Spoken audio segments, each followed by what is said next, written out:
Chapter 540. Geor Chapter 497. Shock. Food. Money. Adrik said without hesitation. Mobilize the local garrison troops, assemble the capital, and organize the army to counterattack. Right now, there are second and third line garrison troops from the south coming to the capital every day. There are so many mouths to feed and so many troops to equip. However, we have just experienced a major war and our finances are on the verge of collapse. Moreover, the rich lands in the north and the center of the empire have almost all been destroyed. In the past, we had to rely on the grain production areas in the north to transport our supplies. But now, the rebel army has blocked the road and the grain from the north cannot be transported. Because I have transferred too many garrison troops from the south, some areas have begun to become unstable. This is a big mess with a lot of things to deal with. In the end, it is all about money and food.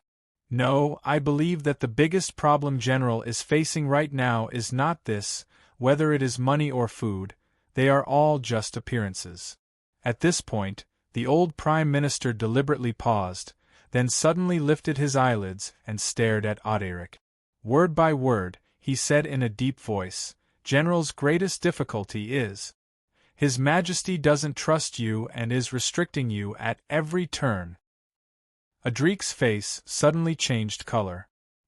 His eyes flashed as he stared at the Prime Minister in front of him. General, is this old man wrong? The Prime Minister chuckled softly.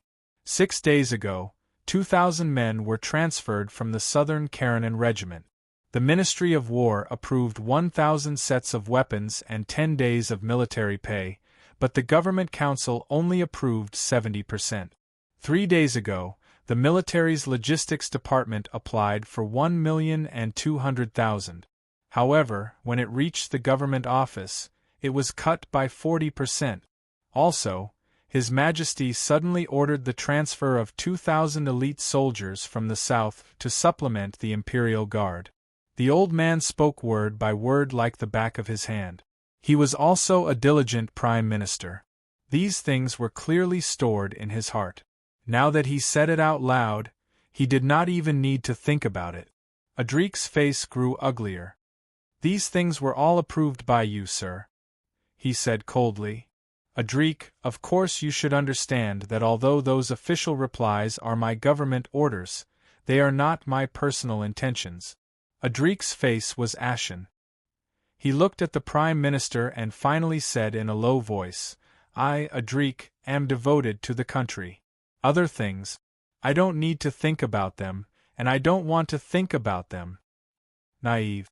The old man coldly made such an evaluation. He looked at Audiobook and said, General, forgive me for being blunt. Although your military strategy is outstanding and your loyalty to the Empire is impeccable, with your character and temperament, if you were to become a general or a commander of a division, you would definitely be qualified for the position. But you just had to be the Minister of Military Affairs. Actually, you're not a suitable candidate. Your temperament is too extreme, and, most of the time, your way of thinking is a bit too naive. Adrik was not angry. Instead, he laughed and looked at the Prime Minister. Your Excellency, are you here to persuade me to resign? Of course not. The Prime Minister's expression was solemn. The country is in danger. You are now the pillar of the army. The only one who can save the country and save the situation is you. Therefore, although you are not a suitable candidate, you are the only one. You are the only one who can support the military affairs of the Empire. Adrik smiled faintly. Then I'm confused. Your Excellency Prime Minister, what is your purpose in coming here? Your subject is strong and your emperor is weak. The country is not stable. This is your greatest crisis now. The Prime Minister said faintly. I know you must have complaints in your heart because of the repeated restrictions, but you should also understand that His Majesty is doing this not because he doesn't trust you. It's because he cannot trust you. If it were any other emperor, any monarch, under such circumstances, they would definitely not trust you. Audiobook didn't say anything. You, Audiobook, must not be the only voice in the Empire's army. No emperor could allow such a situation to continue. Even if you are loyal to Audiobook, even if you are truly devoted to the country. Salambanili's tone suddenly sharpened as he shouted coldly, "You are not stupid, you should understand this. Lord Audiobook, I came here today to discuss cooperation with you." Audiobook raised an eyebrow. "You don't need to look at me like that," the Prime Minister said faintly. "I may be old, but I am not muddle-headed. My loyalty to the Empire is no less than yours. When the Empire was besieged, I said that I, Salambanili, will not be the Prime Minister of a fallen country. Tell me your purpose in coming here." Audiobook said coldly. "I am a soldier, I don't like to beat around the bush. What does the Prime Minister want to tell me? Just say it. If you don't want His Majesty to suspect you, someone must take away a part of your power and influence." Salambanili said faintly. "The art of balance has always been like this. Right now, His Majesty suspects you because Audiobook's influence in the army is too great. But if someone takes away your influence, then His Majesty will be relieved and Audiobook's situation will improve a lot. I don't think I need to say anything more. You should understand this. Lord Duke of Minas." Audiobook smiled faintly. "I used to be His Majesty's subordinate, and His Majesty treated me like a teacher. If His Majesty comes out of retirement, I will do my best to cooperate. If this is your purpose in coming here, then you don't need to worry.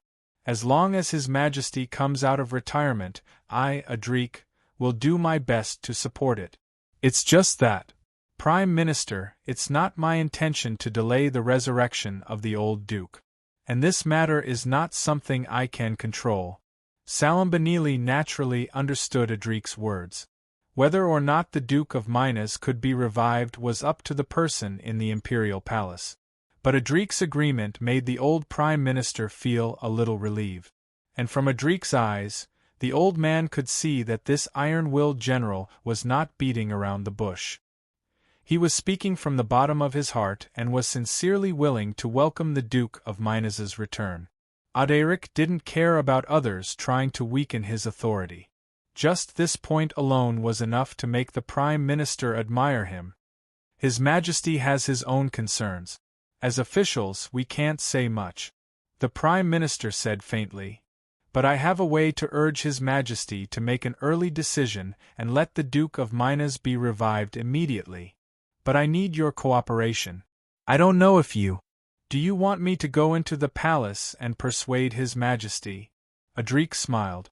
The Prime Minister shook his head and smiled bitterly. I'm sure you know His Majesty's temperament. If you go and persuade him, it will have the opposite effect. His Majesty may even suspect that you and the old Duke are in cahoots. I'm afraid it won't be good, so...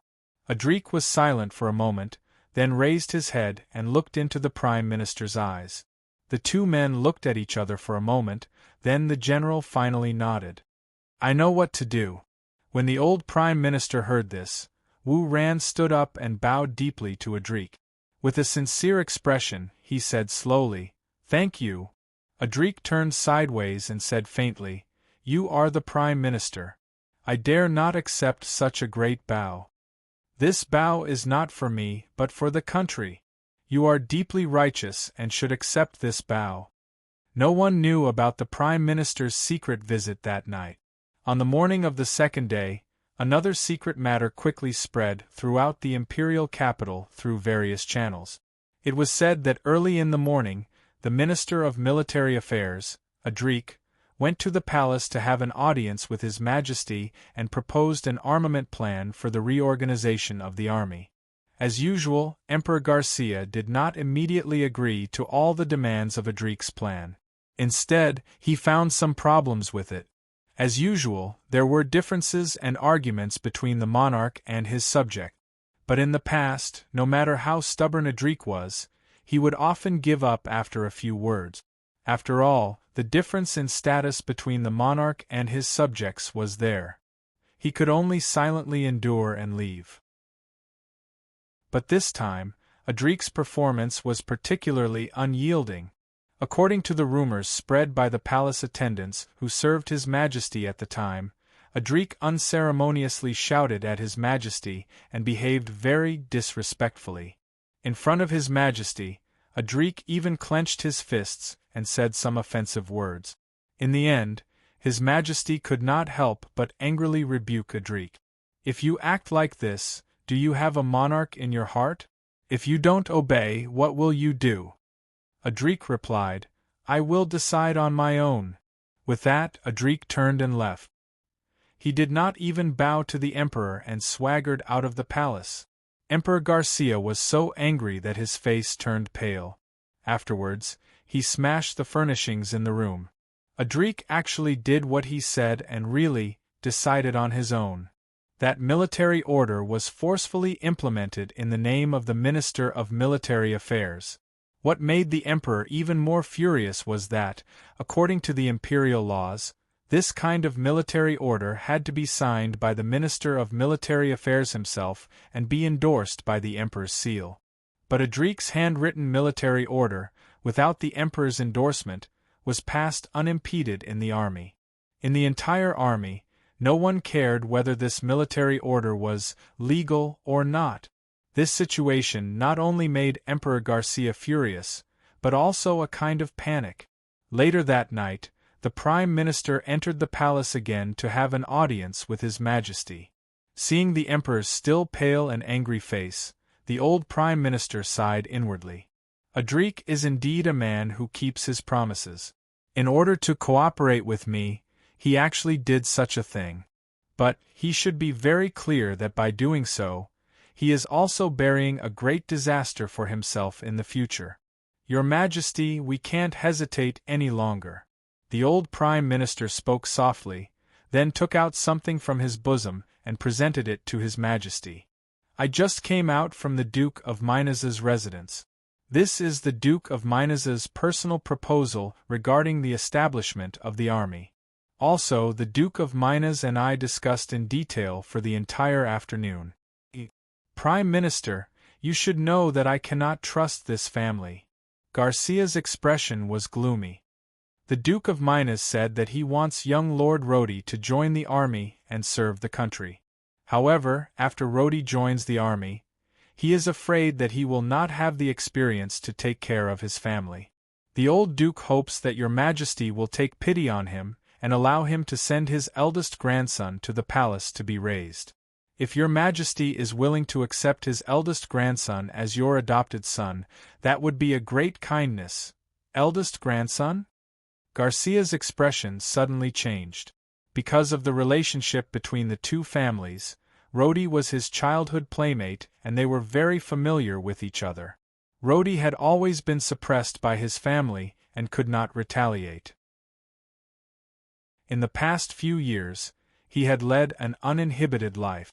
Although he had not married, as the young Duke of the Minas family, how could he lack women? Naturally, Rodi had a few mistresses outside. It was said that one of them had given birth to a son for him. However, because it was not a legitimate child, it could not be officially listed in the genealogy of the Minas family. It's just an illegitimate child. There is no value in being a hostage. Garcia frowned. The Duke said that the young Duke will soon marry the child's mother. Then, the child will naturally be the legitimate eldest grandson of the Minas family. The Emperor's expression suddenly changed and his eyes lit up. It could be said that the conditions and sacrifices that the Minas family had offered were already very amazing. Rodi's mistresses outside were definitely not from a wealthy family. They might even be of lowly birth. However, they were willing to take her as their official wife. This was a great sacrifice for the Minas family. Once Rodi got married, the illegitimate child would be the legitimate third-generation heir of the Minas family. It would be enough to place the child as a hostage in the palace. Moreover, the fact that the Minas family was willing to make such a huge sacrifice and compromise, their sincerity was not small. Although the concerns in his heart might not be completely dispelled, but he suddenly remembered that early in the morning, Adrik had entered the palace and acted arrogantly in front of him. If there was no one in the army to restrain him, he was afraid. Garcia finally let out a long sigh, looking tired and helpless. He looked at the Prime Minister and turned to leave. The Prime Minister stood where he was. Seeing that the Emperor was about to leave, he looked anxious and said loudly, "Your Majesty, all right? I agree." Garcia stopped. Wu Ran looked back at the Prime Minister. "I agree. Your Majesty is wise." The old Prime Minister wiped the sweat from his forehead. But, about the Duke of Minas's position, this time, the Emperor strode away without looking back. From afar, he threw out a sentence. "Prime Minister, do as you see fit." That night, another incident shook the imperial city. The Duke of Minas, who had been dormant for many years, was officially reinstated. He was appointed Deputy Minister of Military Affairs and Chief of Staff. He was also given the title of Marshal of the Imperial Guards. The Duke of Minas's son, Rodi, was given the title of General of the Imperial Guards and Deputy Minister of the Imperial Military Headquarters. The imperial city was shocked. To be continued. If you want to know what will happen, please go to www.chidian.com. There are more chapters. Support the author. Support the original reading. Chapter 541. GOR Chapter 498 Politician, do you really think this is a wise move? Roar looked at Adrik with a look of despair. There was a deep sense of helplessness in his eyes. There were only the two of them in the room. Thus, Roar did not bother to hide his questioning tone. Adrik stood there quietly, facing the wall. Upon the wall was a large map with countless military symbols. He stood there with his hands clasped behind his back, seemingly lost in thought. He showed no intention of responding to Fatso's question. "Adrik." Roar grew anxious and he strode to stand before Adrik. He stared at Adrik's face, his eyes filled with gloom. "Roar." Adrik sighed and forced out a smile. "I happen to have a plan. I plan on handing the Eastern Front over to Butler. Truth be told, when Butler fights, there are times when he does not like to use his brain. I need someone who can maintain a clear head during critical moments to oversee the Eastern Front. Additionally, this person must be able to suppress Butler and make him willingly obey. Thus, I thought of you. You should know, once my main force begins the counterattack, the Eastern Front will be under a great deal of pressure, so I want to ask you, enough. Don't talk to me about some damned counterattack plan." Roar roared furiously at Adrik. He was so agitated that his saliva nearly sprayed onto the scar on Adrik's face. "Don't talk to me about this. You know what I want to say. Adrik. You are committing suicide. Do you understand? You're destroying yourself step by step. I can't just watch you do these stupid things. It's not as bad as you make it out to be." Adrik feigned a relaxed smile. "Not as bad as you say?" Fatso screamed and stared at Adrik. "You dare say it's not as bad as you think? Damn it. You ran to the palace and quarreled with the Emperor. You were so bossy and domineering that the little Emperor was almost scared to death by you. Then you stubbornly went against the Emperor's wishes. Adrik, you are not that kind of brainless person. You're not an ambitious person. I know you. Others say that you are a domineering general, but I know that you are more loyal to the Empire than anyone else. Why are you doing this? Why would you do such a thing to anger the Emperor?" Adrik was just about to explain when Roar said angrily, "Shut up! I know what you want to do. Damn it. Adrik, if you really have the intention to take another step forward, then I, Roar, will definitely stand by your side and support you without any hesitation. If you want to be a powerful minister, then I will applaud you. This empire needed a truly powerful figure to lead it. If you are willing to be that person, I will only agree. But you're not. Damn it. I know you too well. If you don't have that kind of intention, Then why did you deliberately put on such a domineering attitude in the palace? Adrik smiled bitterly and said, You questioned me. I wanted to explain, but you told me to shut up. Do you want me to say it or not? Don't think that I don't know what you are thinking. Fatso gritted his teeth and said, Minas is also my teacher. Even if you want to help him make a comeback, using such a method to anger the emperor is simply the stupidest thing to do. But it is indeed very effective, isn't it? Adrik smiled faintly and said, His Majesty's order this time is faster and more efficient than any other time. The Duke's appointment has already been announced. Even I did not expect it to be so fast. Roar suddenly thought of something and looked at Adrik suspiciously. Did someone say something to you? With your personality, you would not suddenly think of such an extreme method. Someone must have given you such a damned idea. Tell me, who is it? Lao Tzu, kill that bastard. Adrik took a deep breath and looked at Roar. His tone was very serious and serious. Roar, please remember your identity. We are soldiers, soldiers who defend this country. I don't have that kind of intention. I just want this empire to be revived. I just want everything to turn for the better. Everything I do, I have my own considerations, as long as it is right. No one asked me to do this, I am willing to do it. You should understand, with my temper, if I do not want to do something, no one can force me to do it. But you are committing suicide, digging a seed of disaster for yourself? Adrik smiled faintly and said, His Majesty is suspicious of me. His Majesty hates me. This has been decided from the beginning. Even if I don't do this, do you think His Majesty will clear up all misunderstandings with me? No, Roar. As long as I am still in the army, His Majesty's hatred for me will never disappear. He is the ruler and I am the subject. This kind of identity is destined. Unless I am willing to hand over all my power otherwise. But the Duke of Minas's return, will it be good for the situation?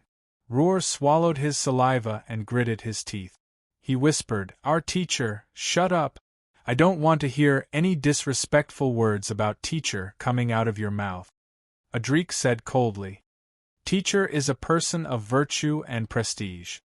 His seniority in the army is high and his prestige is deep. With the country in such a difficult situation, we need a veteran like him to come out and put the situation in order. If he is willing to come out, I will welcome him with open arms. I will not have any other thoughts. But from now on, will the army listen to you or teacher? Roar shook his head. We will listen to whoever is right. Adrik said resolutely. The country's affairs are not child's play. Teacher has been in the army all his life. I believe in his wisdom and ability. With him coming out, many things will be easier. Adrik, you are too naive. Roar was almost moaning. Looking at the pillar of the empire in front of him, Fatty suddenly had an impulse to cry bitterly. Naive. You will always be like this. Naive and unrepentant. What do you think our teacher's return will bring? Do you still not understand? You, Adrik, you are a true soldier. You are a pure soldier. However, our teacher is not one of them. He is not. Teacher is already a politician. Adrik, maybe you think you understand teacher very well. But someone like you simply does not understand politicians. You simply do not understand what a politician can do. Adrik wanted to refute, but Roar was unwilling to listen anymore. Fatso furiously rushed out of the room. Adrik looked at Fatso's back and smiled bitterly. He turned around and continued to look at the military map on the wall. Soon, he was lost in thought. Fatso rushed out of the room. However, he did not immediately leave. Roar quickly went to look for Adrik's personal guard captain. Facing the captain of Adrik's personal guard captain, Fatso roughly dragged him to the side. Both his hands gripped the captain's collar tightly. His eyes were bloodshot and his face was filled with killing intent. Tell me, who has come to secretly meet with your general these past 2 days? The captain of the personal guard captain was an old acquaintance of Ruhr. Thus, he was not angry at Ruhr's actions.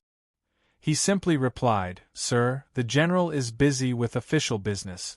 Every day, many people come to meet him, so, you know what I mean. Is there anyone special who came to see your general?" The captain of the personal guard became silent. Ruhr was shocked. He took a deep breath and looked at the man before him. He said in a low voice, "Listen, I know you are loyal to Adrik. However, you should trust me. The question I am asking is very important. It concerns your general's life and death. Your general's personality is too straightforward. I don't want him to be bewitched by some bastard and be used as a tool. Do you understand? Tell me, I want to save him." The captain of the personal guard was still hesitating. Ruhr was furious. He tightened his grip on the captain's collar and said fiercely, "If you don't tell me, you will only harm your general. Do you want to see him die?" The captain of the personal guard captain's face turned ugly. He silently raised his hand and grabbed Ruhr's wrist. Then, he pushed Fatso away and said in a low voice, "Sir, I understand your painstaking efforts and intentions. In fact, I am very grateful to you. I know very well that the general is not in a good situation right now. In the imperial capital, I am afraid that you are the only one who is willing to help him and be his best friend. However, the general has ordered us not to tell anyone about it. Thus, military orders are like mountains and I dare not disobey." Ruhr's eyes revealed deep disappointment. He looked at the loyal officer and sighed, "Very well, like person like soldier." Adrik is stubborn to death and the people he brought out are all stubborn. "Sir, please forgive me." The officer's eyes revealed a look of shame and he lowered his head. Fatty loosened his hands and stood there, panting for a few breaths. Various thoughts flashed through his mind. The situation is bad. Bad. It was not that Fatso was making a fuss over nothing. Rather, it was the return of the Duke of Minas. For Adrik's current situation, it was simply one disaster after another. On the surface, the Duke of Minas was Adrik's old superior and former teacher. The two of them should be very close, however. Fatso was not as naive as Adrik. He knew very well what would happen if a pure and loyal soldier were to be together with a politician. A politician. Fatso believed that this term was not excessive at all when used on the Duke of Minas, even though he was once the disciple of the Duke of Minas. However, Fatso had already seen it clearly. Their teacher, the veteran of the army, the Duke of Minas, had long since transformed from a loyal soldier of the empire into a naked politician. They were both famous generals of the empire. The Duke of Minas was even considered his teacher. However, in Ruhr's heart, he could no longer trust this teacher. They were both in conflict with the emperor. However, Adrik, a pure soldier, chose to uphold his own beliefs, even if it meant offending the emperor. However, the Duke of Minas chose to retreat and protect himself. Similarly, during a time of crisis for the empire, Adrik was willing to take a huge risk and lead his remaining soldiers to defend the imperial capital. He fought to the death with the rebel army and nearly died many times. However, the Duke of Minas chose to retreat and protect himself. Even when the rebel army entered the imperial capital, this veteran of the empire chose not to come out. Although he did not betray the empire, he did not rise up to fight against the rebel army. A true and pure soldier would never do such a thing. Everything that the Duke of Minas did was not for the sake of the empire. It was for himself, for the sake of his family's interests. In Fatso's heart, this teacher that he had once respected was no longer the respected old general who had served the empire all his life. Once such a Duke of Minas returned to the military, could he still be expected to work closely with Adrik? What a joke! The Duke of Minas naturally understood that the reason why the emperor used him was to suppress Adrik. His only bargaining chip that could be appreciated by the emperor was to suppress Adrik. If the old man wanted to continue to receive the Emperor's support, he could only suppress Adrik in the days to come. This was his only way to protect himself politically. At the same time, Adrik's method this time, the method of angering the Emperor, in Roar's opinion, was simply too stupid to be described with words. What was Adrik's biggest asset now? It was not military merit. When it came to military merit, Shea, who had defeated Odin and the Scarlet Snow Army, was even stronger than Adrik in terms of military merit. However, the people of the Empire would not regard Shea as the pillar of the Empire. The only candidate that everyone had in mind was Adrik. Why was that? Prestige. His huge prestige had long surpassed Adrik's current position. Adrik led the remaining troops to defend the imperial capital, risking life and death. He never gave up even when he was in a desperate situation several times. His loyalty to the Empire had touched countless people's hearts and admiration. Moreover, he was selfless, honest, and loyal. All of these had created his huge prestige. His noble character was worshipped by countless people. However, Adrik's actions this time had undoubtedly caused a huge damage to his own prestige. In the past, even if he was a little tough, everyone would think that he was just sticking to his own views. However, if Adrik really used a domineering attitude to deal with the Emperor and put on a posture of bullying the Emperor, then it would be completely different. Although the Empire was declining, the people had not completely lost hope in the royal family. People still had expectations for the Empire. Although the Emperor was young and had a lack of morals, in general, many people still had high hopes for the Empire to improve under his leadership. However, if Adrik showed the attitude of a powerful official at this time, many people who used to support him would be disappointed in him. He was a famous general in people's hearts, a patriotic general with noble character. He absolutely could not be the kind of domineering official who used his power to bully the young and weak Emperor. Such a move would undoubtedly make many people turn from supporting him to disgust him. And at this time, the Duke of Minas, whose thoughts were unclear, stepped onto the stage again. Fatso stood there, his face alternating between light and dark, as if he had been thinking for a long time. Suddenly, there was a flash of determination in his eyes. He stared at the captain of the guards in front of him and said coldly, "I won't ask you anything else, just one question: are you loyal to your general?" "Above everything else," the officer answered without hesitation. Roar looked at the other party with a sideways glance and suddenly said coldly, "Even willing to die for him? At all costs?" The officer's answer was resolute and decisive. "Good."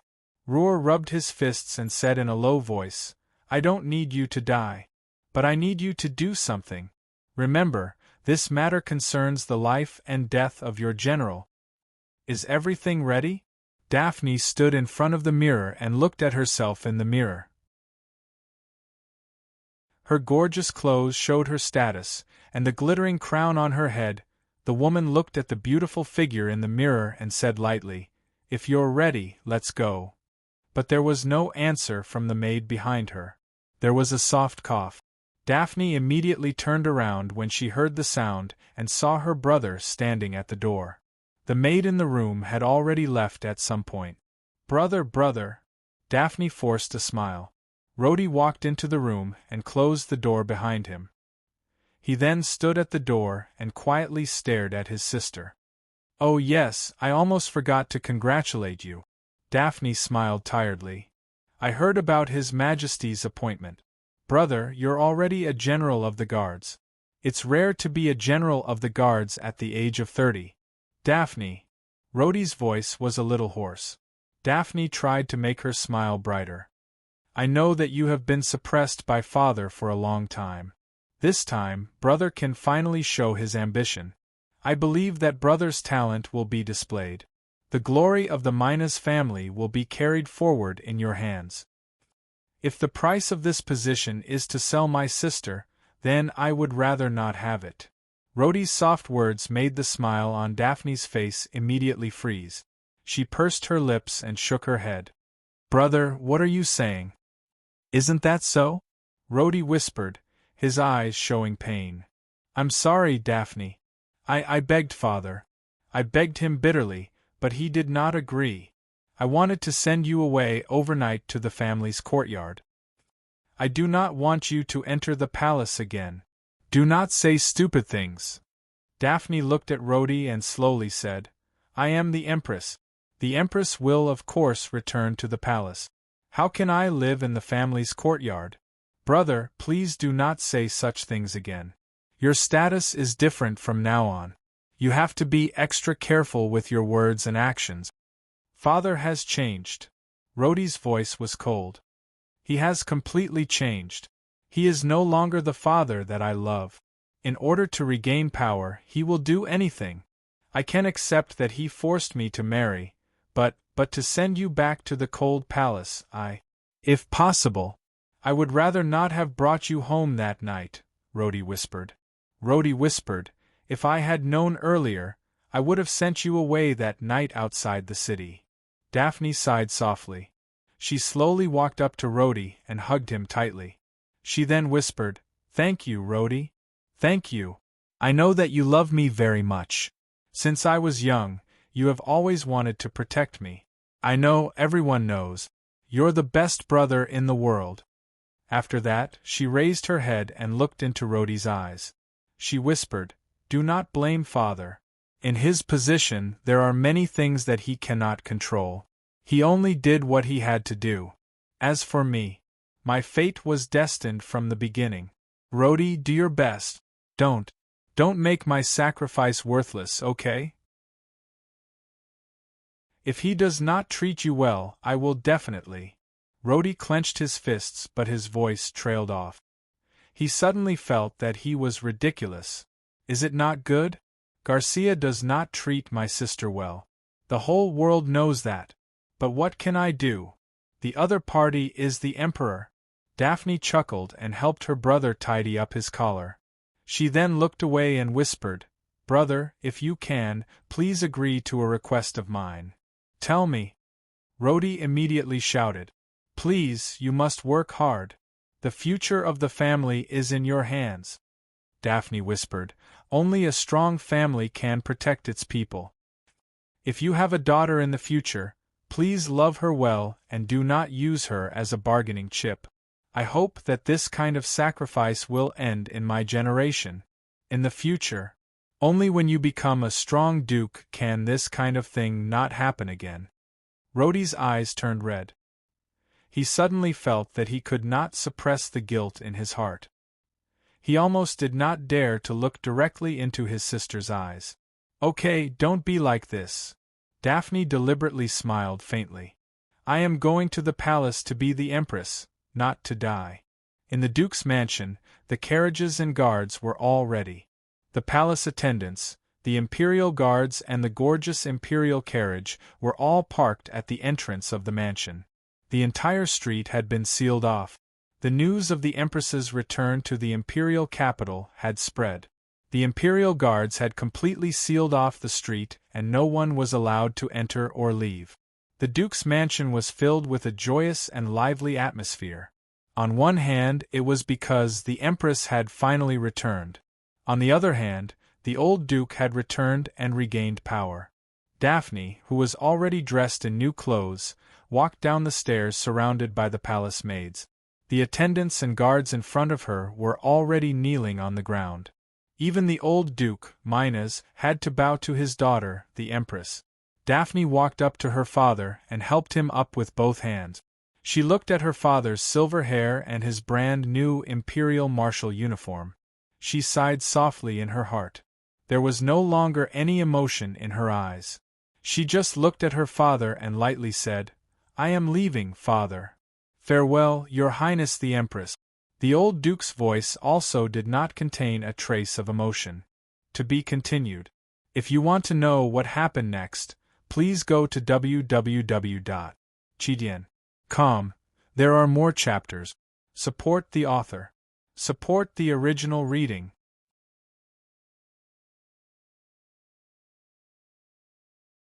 Chapter 542. GOR Chapter 499 Blade at Night. The news of the Queen's return to Ostjilla once again shook the imperial capital. Even though the imperial family had kept the news of the Empress' return under wraps for the sake of safety, it was only announced when the Empress herself arrived at the imperial city.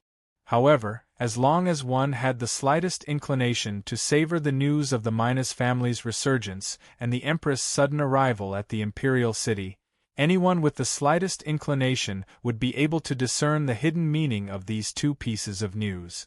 The Queen had arrived in the imperial capital and officially entered the imperial palace. At the same time, the revival of the Queen's family had earned the imperial family's favor. Such news was a clear declaration that the power of the imperial capital had to be redistributed. Because Garcia's coronation took place during a time of war and Daphne had been in the north all this time, her return to the imperial palace was her first official public appearance as the Queen. According to tradition, a formal ceremony should be held for the Queen's first public appearance. Sure enough, on the day the Queen returned to the imperial palace, all the noble families in the imperial capital received an invitation from the imperial palace. In order to welcome the Queen's return, a banquet would be held in the imperial palace tonight. At the same time, it would be Daphne's first public appearance as the Queen and she would be worshipped by the nobles. Originally, such a ceremony was not His Majesty Garcia's intention, but the Prime Minister insisted that the Emperor hold such a banquet. This was not just a matter of etiquette, nor was it just a matter of face for the imperial family. According to the Prime Minister's words, a respectful attitude towards the Queen represented the Emperor's importance to the Minas family. Since the Minas family had just been reinstated, it would not be good to treat the Queen too coldly. If the Queen's return was not held during the ceremony and she was allowed to return to the imperial palace quietly, it would cause the Minas family, who had just pledged their loyalty, to resent the Minas family. Therefore, despite his reluctance, Garcia accepted the Prime Minister's suggestion. A banquet held by the imperial family would naturally not be held carelessly. Even though it was a time of war and the banquet was not as luxurious as it was in the past, the scale of the banquet and the standards of the guests were still quite impressive. At the same time, because it was a time of war, all the luxuries of entertainment had been reduced.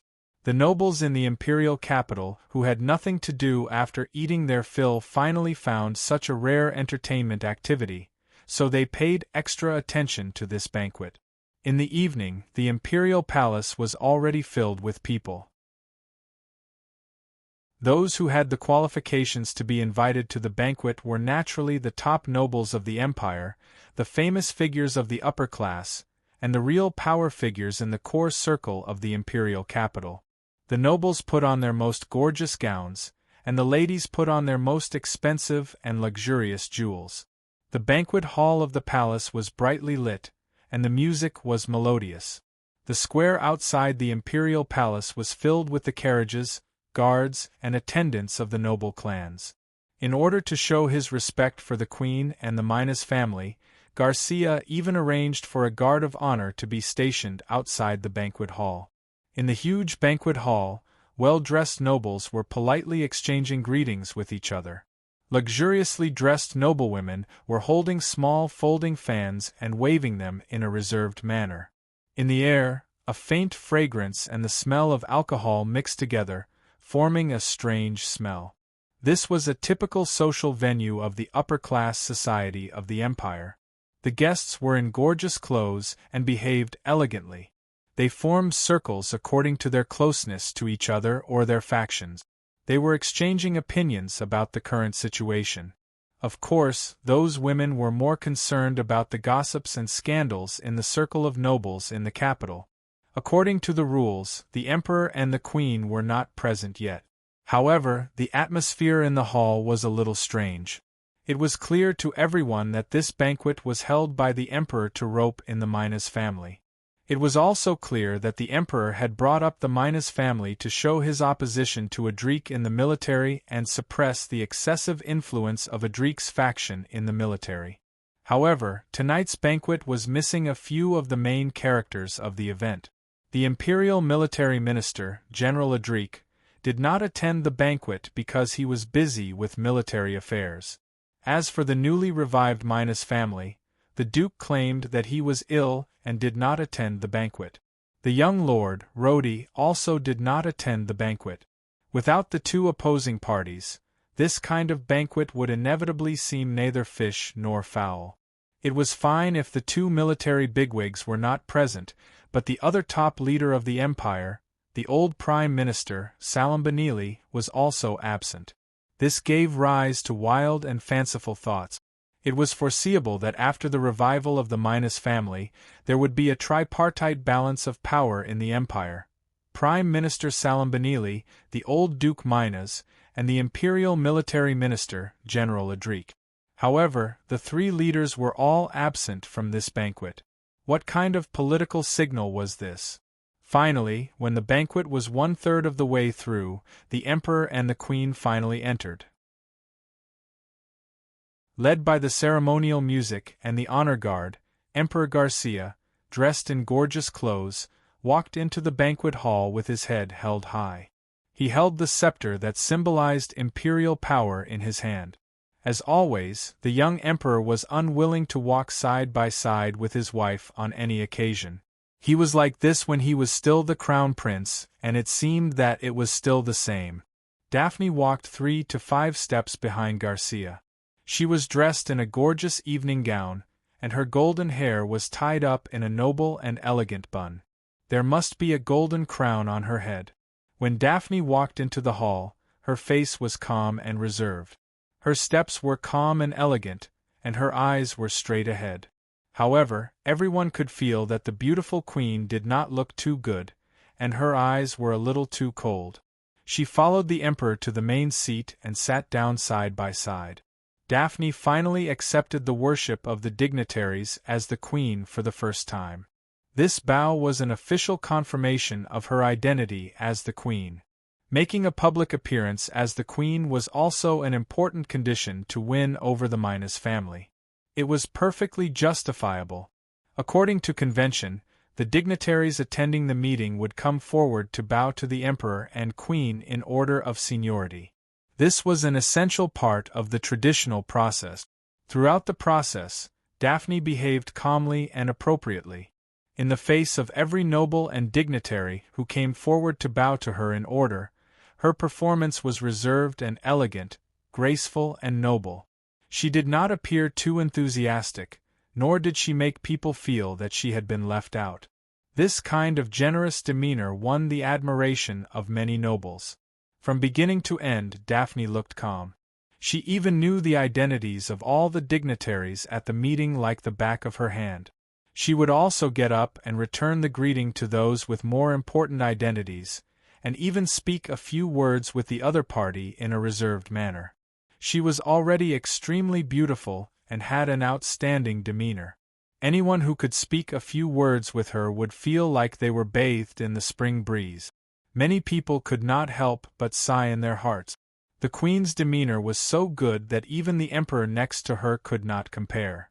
However, some people also noticed a detail. From the beginning to the end, this beautiful empress's face never revealed a trace of a smile. Yes, there was never a smile on her face. The banquet went on peacefully, as if it was just an ordinary process. In the middle of the banquet, the emperor and queen left together. This was also a tradition. Unless it was a major celebration banquet of the empire, the emperor and queen always arrived late and left early.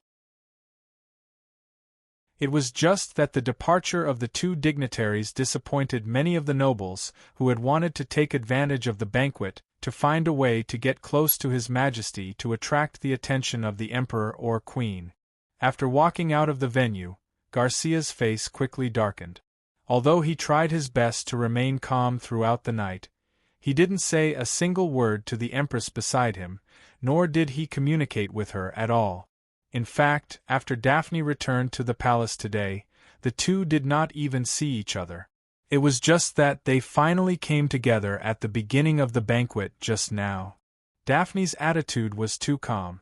There was no resentment or anger in her face and eyes, just cold and calm. This attitude made Garcia feel a little uneasy. Naturally, Daphne was aware of the terrible relationship between the two of them and Joshua's repeated attempts to kill Garcia. If Daphne had shown obvious hatred or anger, Garcia would have felt more at ease. However, Garcia's nonchalant attitude made it hard for Daphne to guess what he was thinking.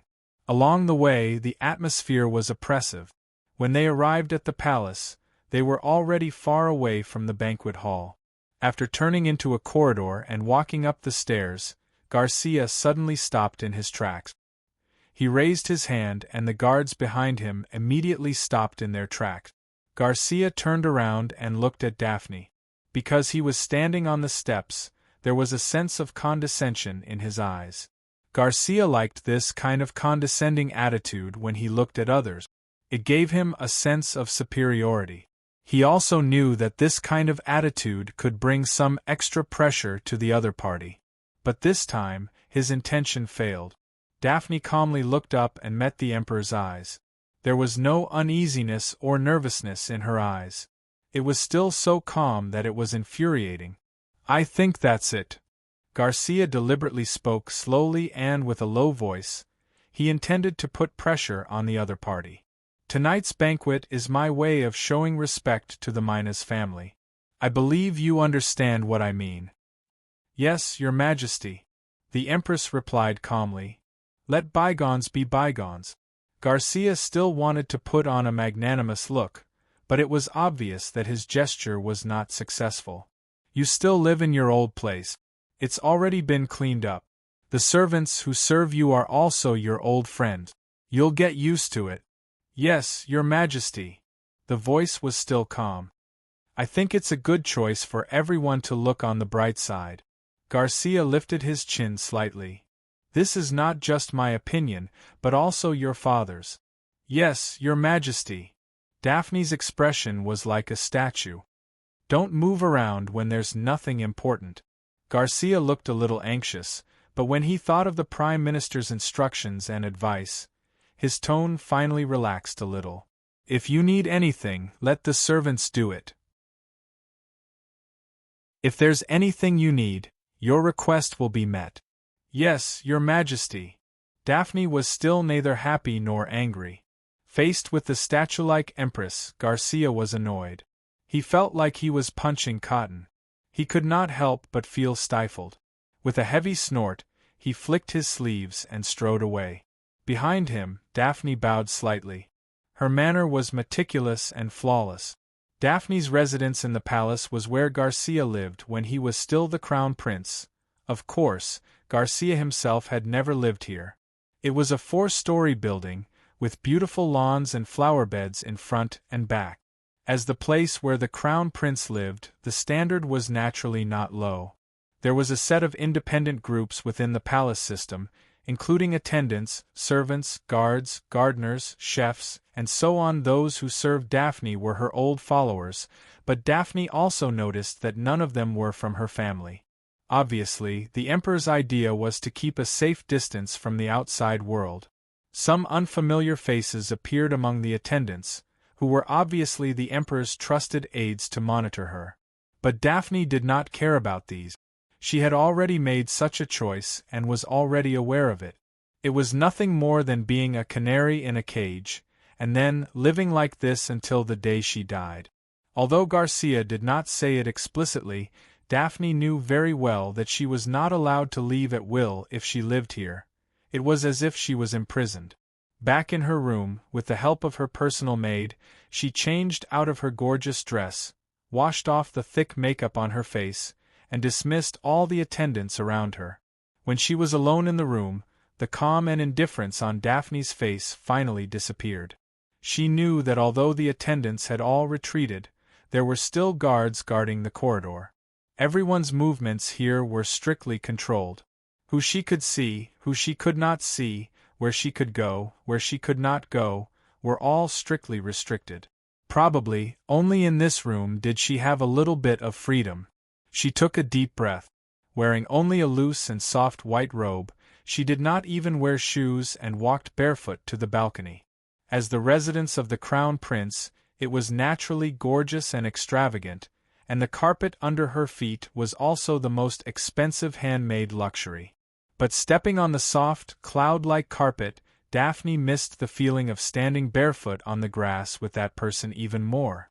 Pushing open the door to the balcony, a slight evening breeze blew through her hair. Daphne could not help but open her arms and let the wind caress her body. His hugs were probably just as gentle as this. Perhaps she would never have the chance to experience this feeling again in her life. In the banquet hall in front of the palace, the banquet was still in progress. The band played a passionate dance song, but Roar walked out of the banquet hall's side door without looking back. He was dressed in aristocratic attire, a loose robe and meticulous hair, and only the medal on his chest showed that he was once a general of the empire. The side door led straight to the picture, and when Roar walked out, no one noticed him. After all, no one would pay too much attention to an imperial general who had lost his power and authority. In fact, when Roar attended the banquet tonight, no one paid any attention to him, and no one even noticed that he did not follow etiquette to greet the Emperor and Empress. Walking out of the side door, he met two servants who bowed respectfully when they saw Roar. Fatso smiled faintly and pointed to the garden, and the servants immediately stepped aside politely. The garden in the palace was naturally built very elegantly, with beautiful flower beds and neatly trimmed lawns. Walking on it would make people feel happy. Fatso seemed to be walking casually, but he had secretly noticed the guards and imperial guards around him. As an experienced general, he quickly confirmed the defense forces around the banquet hall, the route of the guards' patrol, the shifts, and even a few hidden sentries were easily discovered by him. For a veteran like Roar, it was not difficult to avoid this level of defense. He pretended to walk in the garden for a while, and on the way, he met several guests who were also walking in the garden. Most of them were young men and women. Roar casually nodded to the people he met along the way, and he even held a wine cup in his hand. He secretly calculated the patrol route and the hidden sentries around him. Fatso easily found at least 4 or 5 blind spots in the garden that the guards could not find.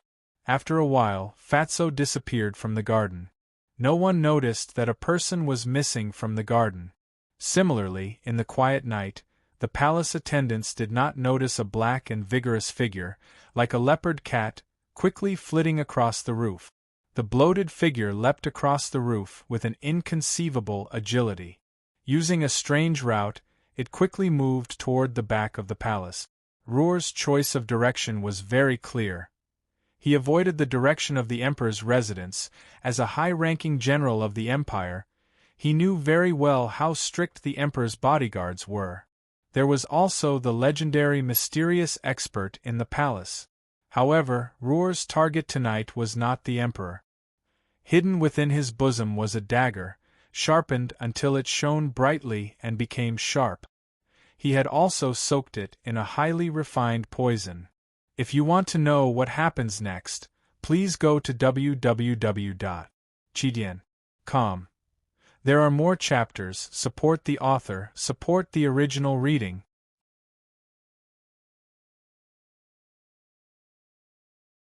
Chapter 543. 8,000-word chapter. Chapter 500 level. The sharp blade of the dagger was placed close to his body. The originally cold dagger was now warmed up by his body temperature. Fatso's movements were nimble as he cleverly avoided the patrolling palace guards along the way. His figure shuttled between the roofs and the flowers and trees. Originally, the Crown Prince's residence was the old residence of Emperor Garcia. Naturally, it was heavily guarded in the past. However, after Garcia was crowned as emperor and he no longer had an heir, this place was naturally abandoned. Although Daphne now lives here, the security here was not very tight. After all, the only task of the guards who stayed here was to keep an eye on the Empress. Naturally, they did not think that anyone would have the intention to harm the Empress. As for Garcia, the fact that he did not strengthen the security here was probably because he did not have any good intentions. If he wanted to make a move in the future, it would probably be more convenient. In short, even Fatso himself felt somewhat lucky that he was able to smoothly sneak into the vicinity of the Empress's residence. He could not help but feel somewhat inconceivable towards the lax security here. Roer very patiently hid in the flower bed of the garden and waited for more than 4 hours. He was like a hunting beast, quietly waiting. His entire body's aura was retracted and he did not move at all. Even if a bird or insect flew by, he would not be disturbed in the slightest. This ability to hide was a skill that he had honed over the years in the army. After more than 4 hours, Fatso had basically figured out the time and route of the patrols here. The residence of the Empress of the Empire only had 2 patrols in the front courtyard. This caused Fatso to sigh inwardly. It seems that the heavens are really blessing him. Tonight's matter has a much higher chance of success. Yes, the reason why Roer took the risk to lurk here tonight was to do something sensational. Assassination. Assassinate the Empress of the Empire, Daphne. This was Roer's biggest goal for tonight's trip. It could also be said that this was Fatso's final gamble for Adric. Roer's character was different from Adric's stubbornness. Compared to Auderic, the fatty was more cunning and knew how to be flexible. In other words, he lacked some of Aderic's extremely pure military aura. When needed, Fatso didn't mind doing some opportunistic actions. And at the crucial moment, Fatso wouldn't stick to the so-called principle and refuse to be flexible. Even if they had to use some methods that went beyond the rules of the game, they would not hesitate. Roer could see clearly that the revival of the Minez family was Adric's biggest threat. Adric had been feared by the Emperor for a long time, and the Emperor's dissatisfaction with Adric had accumulated to a certain extent. It wasn't that the Emperor didn't want to move against Adric, but at this stage, the Emperor didn't have the power to move against the head of the army. The reason why Adric could stand tall was because of his influence and authority in the army. But the revival of the Minez family would completely destroy all of this. Once there was a voice that could compete with Adric in the army, it would definitely lead to the division of power within the army, and Adric's power and authority would be greatly weakened. When the Minez family once again gained a firm foothold in the army, no doubt, once that day came, it would be Adric's doomsday. The Emperor, who had been dissatisfied with this stubborn fellow for a long time, would not hesitate to completely remove Adric from the throne. On that day, Adric would only have one path: death. If Adric wanted to live, the only way was to completely walk the path of a powerful official, hold on to the military power and then overrule the Emperor, or even embark on the path of usurpation. But Adric's character was destined to not do so. So, in Fatso's view, the only way was to continue to maintain Adric's current position in the army, and maintain the situation where the Emperor dared not move against him. To maintain Adric's authority in the army, the Minez family could not be smoothly revived. The Minez family had a closer relationship with the imperial family, and there was a queen in their family. Although everyone knew that the queen was not liked by the Emperor Garcia, a politician was a politician, and a politician would not be tied down by such trivial matters. Personal feelings were insignificant compared to the overall political situation. But Roer was clear that the most important link in maintaining the relationship between the imperial family and the Minez family was the existence of Queen Daphne. The existence of a queen tied the Minez family and the imperial family together, sharing weal and woe. Queen Daphne was the most important link in this political alliance, but at the same time, in Fatso's eyes, she was also the weakest link. The imperial family did not have full trust in the Minez family, and the suppression of the old Duke of Minez had begun during the era of the late Emperor Cantos. In the past, the imperial family had to rely heavily on the influence of the Duke of Minez in the army to fight against the warlord. Under the imperial family's support, the Duke of Minez's power became even more deeply rooted, and he became the most powerful family in the army. Even many of the warlord's henchmen were once under his command. This influence of both sides had already alerted Emperor Cantos, and in the later years of Emperor Cantos' reign, he had begun to focus on suppressing this ally, forcing the Duke of Minas to restrain his arrogance and bide his time. It could be said that in the long run, the Duke of Minas was a bigger threat than Adric. After all, Adric's rise was only recent, and his foundation was not solid. He did not have the huge network of connections that he had accumulated over the years to support him. All that Adric relied on was his personal merits and the great prestige that he had built up in the war of defending his country. But the Duke of Minas did not only have prestige. He had a huge network of connections that Adric could not even catch up with. Therefore, Fatso concluded that even though the imperial family had reinstated the Minas family, the emperor's fear of the Minas family might not be weaker than that of Adric. And the link that maintained the relationship between the imperial family and the Minas family, Queen Daphne, highlighted her importance at this time. The existence of this woman was the biggest bridge between the alliance of the two families. But, if this woman suddenly died, there would be a subtle change in the situation. If the queen was assassinated in the palace, it would inevitably cause a huge crack in the alliance between the imperial family and the Minas family, and it might even become an irreparable crack. Without the queen, the Minas family would lose an important political bargaining chip, and without the queen, the imperial family would lose a channel to win over the Minas family. More importantly, it might even cause a rift between the two factions.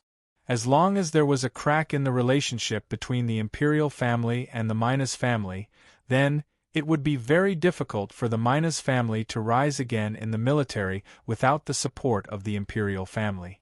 Then, the goal that Fatso wanted to achieve would finally be achieved, to maintain Adric's dominance in the military. So, Daphne must die. Seeing that it was already past midnight, Roer waited for another patrol to pass by. He had already calculated the time, and before the next patrol arrived, he would have enough time to act. He took a deep breath and suppressed the excitement and nervousness in his heart, even though Fatso was a fearless guy in his bones, but to assassinate the queen of the empire in the palace, and if this matter succeeded, it would cause a huge uproar. Thinking of this, even a mentally strong person would feel nervous and uneasy. Fatso took a few deep breaths and eliminated the distracting thoughts in his mind. He had been in the army for many years and paid attention to killing, and naturally knew that calmness was the best way to win when faced with a big matter. He was about to do such a big thing, and if he panicked first, he was afraid that he would fail before he even did it.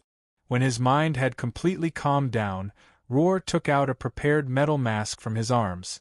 This was an iron mask removed from the most common cavalry helmet in the army. He tied it on his head with a rubber band and covered Roer's face. After that, his agile body slid out of the grass like a leopard cat. His light footsteps and his bloated body formed a strong contrast. Wherever he passed, he didn't even leave a trace on the soft grass. When he swept under the wall of the building, Fatso's body immediately shrank down and lurked in the corner for a moment. After confirming that there was no movement around, his body suddenly seemed to transform into a human gecko, almost sticking to the wall and slowly swimming up.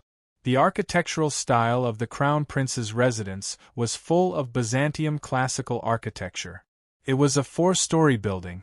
The first floor was the tallest, and above it was a square balcony and a round-arched window beam. There was no protrusion on each floor, and it seemed to be integrated, without any climbing point.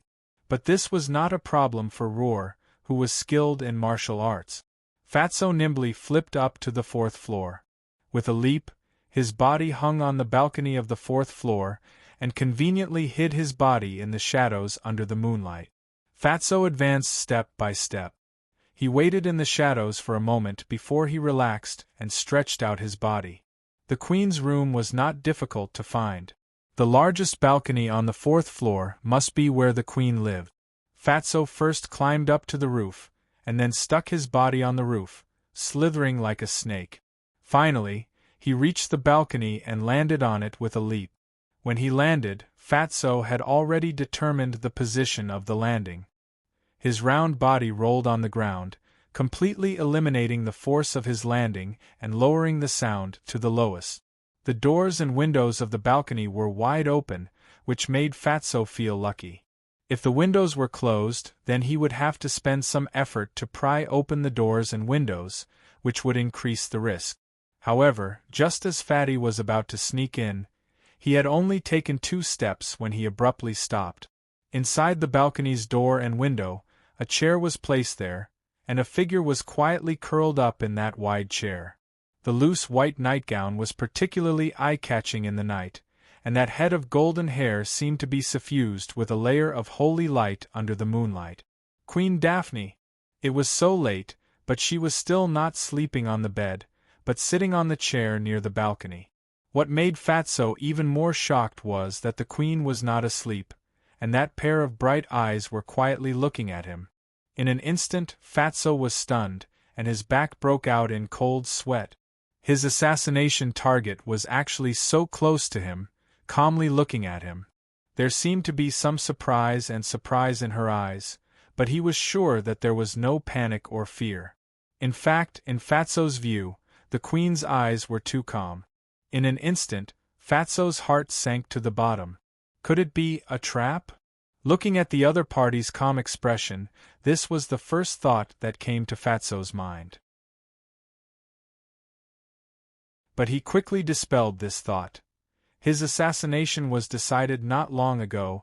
How could the queen have predicted it? Then the remaining thought was, what should I do?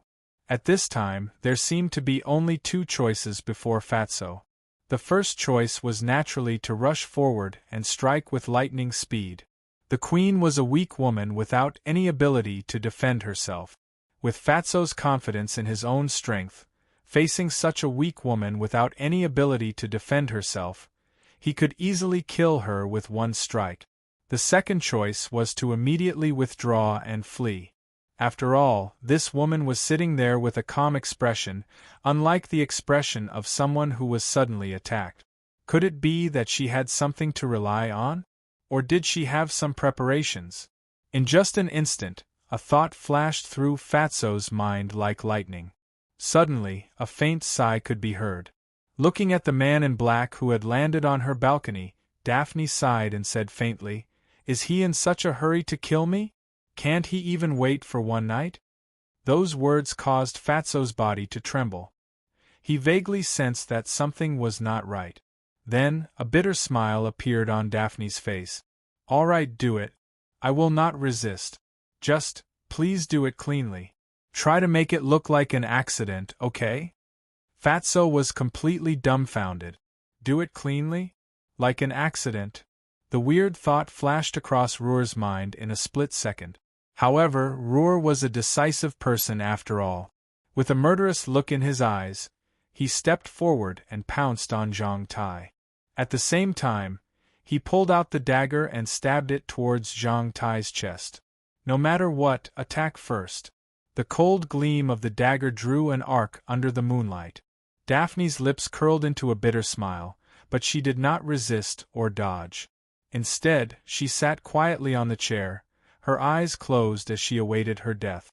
After launching the first strike, Roar had already been confident that this strike would not fail. However, just as he was about to reach Daphne's side, his sharp senses, honed from years of fighting on the battlefield, suddenly gave rise to a chill. This was a keen sixth sense that came with the arrival of danger. Fatso's dagger was less than an inch away from Daphne's chest. At that moment, a gust of wind suddenly swept past him from behind. Fatso showed no hesitation. He quickly turned around and threw himself to the left.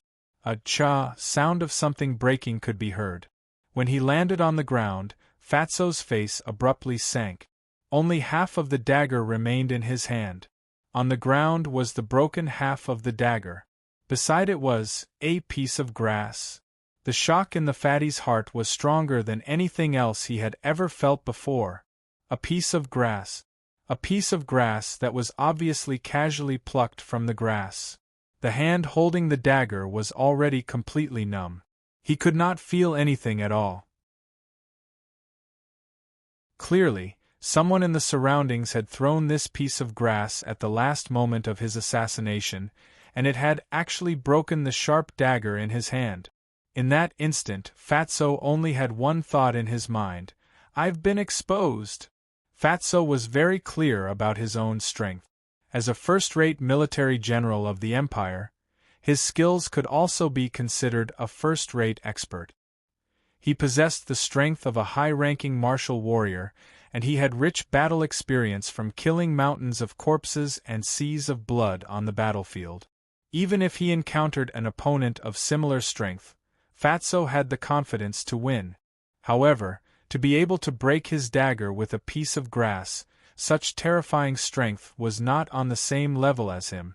In that instant, a shadow appeared in his mind. It was that mysterious super-expert from the Imperial Palace. Fatso had seen that person in action before. Even the powerful Vaya could not fight back against that middle-aged man. Fatso was very clear that even if he returned the favor, he was still far from being a match for that person. Since his attack had failed, it was obvious that there was such a super-expert beside him. Fatso immediately made a decision. Knowing that he could not succeed, he did not hesitate and immediately somersaulted backwards, leaping out of the balcony. The height of the 4-story building was not a problem for Fatso. His body landed lightly on the ground and rolled out on the spot. He quickly assumed a defensive posture. However, in the garden to his left and right, there was only silence. Not a single person could be seen. There was not even a sound of warning. It was obvious that the expert who had secretly stopped him did not intend to make a big fuss. If so, he must be planning to secretly capture him or secretly kill him off. Fatso was not the type to allow himself to be captured without putting up a fight. Gritting his teeth, he quickly found a direction and fled, his figure disappearing into the grass. Daphne had closed her eyes and was waiting for death. However, when she opened her eyes, she saw that the assassin had already leaped out. Lowering her head, she saw the broken dagger and grass on the ground. Daphne quickly stood up. The intelligent Empress quickly realized that someone had protected her. She rushed to the balcony only to see Fatso's figure disappearing into the grass. Who is it?" Daphne's voice trembled. Then, seemingly sensing something, she abruptly turned around. Beside her, a majestic and valiant figure stood in the darkness. Sensing the familiar aura, Daphne did not hesitate to throw herself into the figure's embrace. She hugged the figure tightly. Why are you here?" Daphne's voice trembled and tears flowed out of her eyes. Shea sighed and whispered, "If I wasn't here, you would have died tonight." Have you been following me?" Daphne trembled. "Whether you agree or not, you are already my woman." Shea's voice was resolute and decisive, leaving no room for refusal. "Since you are my woman, I naturally won't let you get hurt." After a pause, Shea released Daphne and quickly said, "Promise me one thing. Don't tell anyone about what happened just now. Pretend it never happened." With that, Shea took 2 steps back. "Are you leaving?" Daphne's eyes reddened. "Yes." Shea looked at Daphne with a hint of tenderness in his eyes. "Don't worry, you are safe." With that, he turned his head to look in the direction where Fatso had disappeared. His expression was somewhat complicated, and then his figure flashed and suddenly disappeared from Daphne's sight. Fatso shuttled through the bushes and flower beds like a fox, sharp and fast. His figure was high and low, but he cleverly chose the blind spots of vision. The wind whistled in his ears, but Fatso did not raise his head and just ran with all his might. He had a plan in mind. The opponent's strength was so terrifying that the possibility of him escaping was very low. But even if there was only a glimmer of hope, Fatso had to fight. His sharp figure leaped out from behind a big tree and was about to fall into another patch of flowers. But Fatso was in midair when he suddenly heard a strange sigh behind him. Roar was worthy of being a first-class military general of the Empire. In midair, his figure suddenly twisted and forcibly changed direction, and then quickly landed in another place among the flowers. When he landed, his left hand was clenched into a fist and his right hand was already holding half a dagger. Then, Fatso saw the man in front of him. Shea was wearing a loose robe, which concealed the outline of his figure. He even had a headscarf wrapped around his head to cover his hair. The iron mask on his face was the same as Fatso's. Obviously, both of them had coincidentally chosen the iron mask of a face-covering helmet to cover their faces. Looking at the iron mask on his opponent's face, Fatso could not help but laugh bitterly. Shea did not intend to reveal his identity. He looked at Roar in front of him with an indescribable feeling in his heart. Roar. This guy actually tried to assassinate Daphne? Why did he do that? Who ordered him to do so? Roar was unwilling to wait any longer. Being a decisive person, he immediately decided to make a final gamble. Without waiting for Shea to speak up, Fatso had already charged forward, the half of his dagger bursting out with a sharp light. Shea sighed. He could naturally see that Fatso's attack was extremely powerful. Clearly, this was a gamble. Roar had gone all out in this attack, not holding anything back. If he could wound his opponent, he would have a chance to escape. If he failed, then only death awaited him. There was no need to think about anything else. However, the dagger stabbed into empty air. The figure in front of him had seemingly disappeared from his sight. It was as though the figure standing before him was an illusory afterimage. Fatso was shocked and his heart turned cold. Fatty was very familiar with this kind of afterimage that was similar to a clone technique. This was not magic. Rather, it was the result of his opponent's powerful and frightening speed. Behind him, a palm was placed on Fatso's back. It was as though a gentle pat had caused Fatso to feel his upper body going numb. He could no longer raise the dagger in his hand. Just as he was sighing and thinking that he was about to die, a hoarse voice spoke up beside his ear. "I have no ill intentions. Don't act rashly." Fatso gave a harumph. However, Shea knew that this was not the place to talk. He quickly grabbed Fatso's back. Roar's bloated body was lifted up as easily as a chick in his hand. Next, Shea quickly dashed off in another direction. Roar felt dizzy. Being grabbed by this powerful fellow, he was unable to display even half of his abilities. After a moment, the figure suddenly put him down. Fatso opened his eyes and found that the two of them had unknowingly run to the side of a canal. This was a canal within the palace. The canal was connected to the pond in the palace's garden and the river in the city. Fatso raised his head to look at the figure. The figure pointed at the canal and quickly said in a low voice, "There is no time. Jump into the canal and leave the palace. You should know that this canal is connected to the outside. With your strength, your ability to hold your breath should not be bad. Hide in the water and escape through the underground canal." Fatso wanted to say something, but Shea had already added, "General Roar, if you don't leave now, there won't be any time left. I have no ill intentions. You will know in the future." Roar's heart skipped a beat. The other party even knows my identity? However, at that moment, Roar had no time to think about it. Although the other party had stopped his assassination attempt, it would appear that he did not have any ill intentions. Additionally, given the other party's strength, he could easily subdue him. If he wanted to deal with him, it would be a piece of cake. Since he was willing to let him escape, his words of not having any ill intentions must be true. With no time to think about it, Roar glanced at the other party. Without saying anything, he jumped into the canal and disappeared from sight. Seeing Fatso leave, Shea finally breathed a sigh of relief. Next, his eyes turned even more serious and stern. He slowly turned around and took a deep breath. His whole body relaxed, but his mind was instantly pushed to the limit. Roar was unaware, but Shea knew very well that he had been discovered.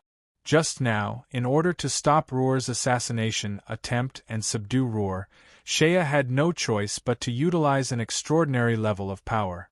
In other words, he had yet to fully grasp the power of an expert. Shea had no other choice. Roar's strength was already very high. If he did not utilize the power of an expert, it would be difficult for him to subdue Fatso. However, Shea knew very well that once he utilized the power of an expert, it would alert the true expert hidden within the Imperial Palace. There was a mysterious expert hidden within the Imperial Palace to protect the Emperor. This was something that Shea had long known. Additionally, he also knew very well that this expert must also be one of the experts. As an expert, Shea was even more clear about one thing. Every expert had a peculiar ability. Within a certain range of their perception, they would be able to sense the fluctuations of other experts' realms. Earlier, Shea had been forced to utilize the power of an expert twice. Thus, the mysterious expert within the Imperial Palace must have found out about it. At that moment, the other party must have locked onto him. There was no way he could escape. At the level of an expert, the small Imperial Palace was no longer an area of escape. Even if he were to leave the Imperial Palace immediately, or even run outside of Osgilla, it would not be difficult for the expert to catch up to him. Damn it, looks like I can't escape again. I have to fight to get away. Shea muttered in his heart. Sure enough, just as he thought about it, he suddenly raised his head. A figure seemed to appear out of thin air in the grass in front of him. It was a middle-aged man wearing a gray linen robe. He had an obscure expression on his face as he slowly walked over. His hands were hidden in his sleeve. His pace was slow and steady. The distance between the two was still more than 10 steps. However, the strong sense of oppression and aura had already made Shea's heart tremble. The middle-aged man stared at Shea. However, his heart was not as calm as it looked. In fact, his heart was also filled with shock. An expert. He was certain that the guy standing in front of him was clearly a top expert who belonged to the ranks of the experts. Such experts could be counted on one's fingers in this world. Such a powerful guy sneaking into the Imperial Palace at night. No matter what his goal was, he could not let him go. Who are you? The middle-aged man's voice was as hoarse as his body. No need for nonsense. Shea smiled faintly. I am dressed like this because I don't want to show my face. The only way now is for us to fight. If you win, I can say whatever you want. Agreed. The middle-aged man nodded without hesitation. As an expert, he knew that there was no need for nonsense in this situation. Shea's tone seemed very relaxed. He looked around and said, Do we fight here? This is the Imperial Palace. The middle-aged man frowned and pondered for a moment. The battle between experts could be big or small. It could be controlled to determine victory or defeat in a small space. It could also be earth-shattering. Moreover, the battle could be decided in an instant. It could also go on for days and nights without a winner being decided. If the two of them really fought in the Imperial Palace, it would cause a huge commotion if they could not control themselves. Not to mention whether they could defeat and capture this guy, the Imperial Palace would also suffer great damage. Moreover, it would not be interesting news if word got out that an expert of the expert level had barged into the Imperial Palace at night. Let's go. Let's find a place where there is no one. Shea turned around and leaped out of the Imperial Palace. He did not care if the guy behind him would take the opportunity to sneak an attack on him. He knew very well that with the strength of these two people, this kind of sneak attack was meaningless. The middle-aged man didn't hesitate any longer. He lightly snorted and rushed out together with Shea. Two figures flashed across the sky. They left the Imperial Palace one after the other and headed southeast. If you want to know what happens next, please go to www.chidian.com. There are more chapters. Support the author, support the original reading.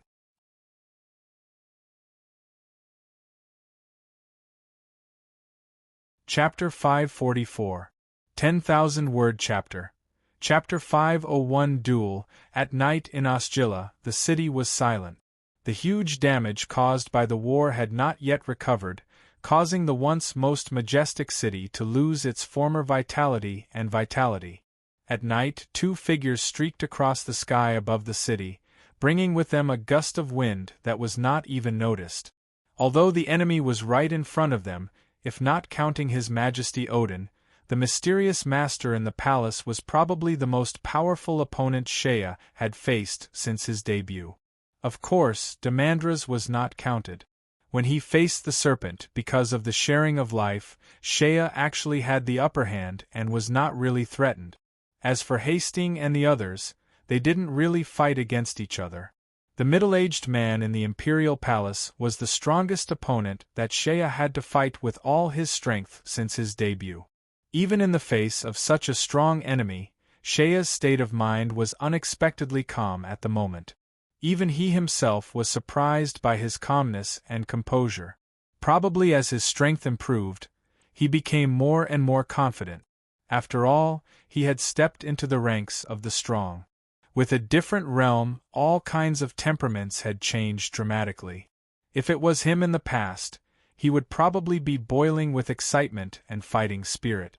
But at the moment, Shea's mind seemed to be calm, as if it was not because of the impending battle, but because he quickly entered a state of mind without distractions. The two figures flew over the city one after the other. The middle-aged man in the palace kept a distance of no more than a few meters behind Shea all the way, as if he could touch Shea's back with his tentacles. Shea's calm and steady breathing also made the middle-aged man secretly sigh in his heart. This was indeed a real strong person. If Shea showed the slightest bit of excitement and nervousness at the moment, the middle-aged man would have lost interest and directly took down Shea on the spot. The more calm Shea was, the more pressure the middle-aged man felt. This was indeed a real equal opponent that he needed to take seriously. Not every expert had the ability to fly. This was especially true for experts who practiced martial arts. Most of them did not know how to fly. After all, the so-called expert itself was just a realm of strength. It could even be said that apart from those who walked the path of magic, most of the martial arts experts could not fly. This was really a little strange. After all, the ability to fly was a skill that even an intermediate mage could master. Of course, as a powerhouse, although they might not be able to fly, they could use their own powerful strength to change the airflow within the range of their strength and make themselves float. However, this kind of floating was still a distance away from flying freely. But it was clear that the mysterious middle-aged man in the palace didn't belong to this category. Behind Shea, the middle-aged man flew in the air with ease, at least, that was what it looked like. Shea's heart couldn't help but tremble slightly. Could it be that this guy was walking the path of dual cultivation? Dual cultivation of both magic and martial arts generally only existed in legends. Although it sounded magical, when one reached the realm of an expert like Shea, one would understand that most of the so-called dual cultivation of both magic and martial arts was actually just a joke. Whether it was martial arts or magic, they were both as vast as the sea, broad and profound. It was already extremely difficult for anyone, even if they were an outstanding genius, to achieve something in one of them after spending their whole life's effort. What was more, to develop to a high level in both of them simultaneously. Therefore, most of the so-called dual cultivation of both magic and martial arts was just a gimmick. In the history of this world, there had been an endless number of experts, but there were very few who had really cultivated to the realm of an expert on both martial arts and magic cultivation at the same time. Most of the experts were only proficient in one aspect. However, it was true that any real expert who had cultivated to the realm of an expert had dabbled in other aspects besides their own cultivation.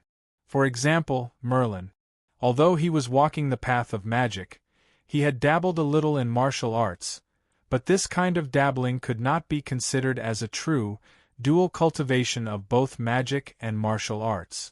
Perhaps Odin, Emperor Hannigan, and that Saint Roland Garros were true dual cultivators of both magic and martial arts.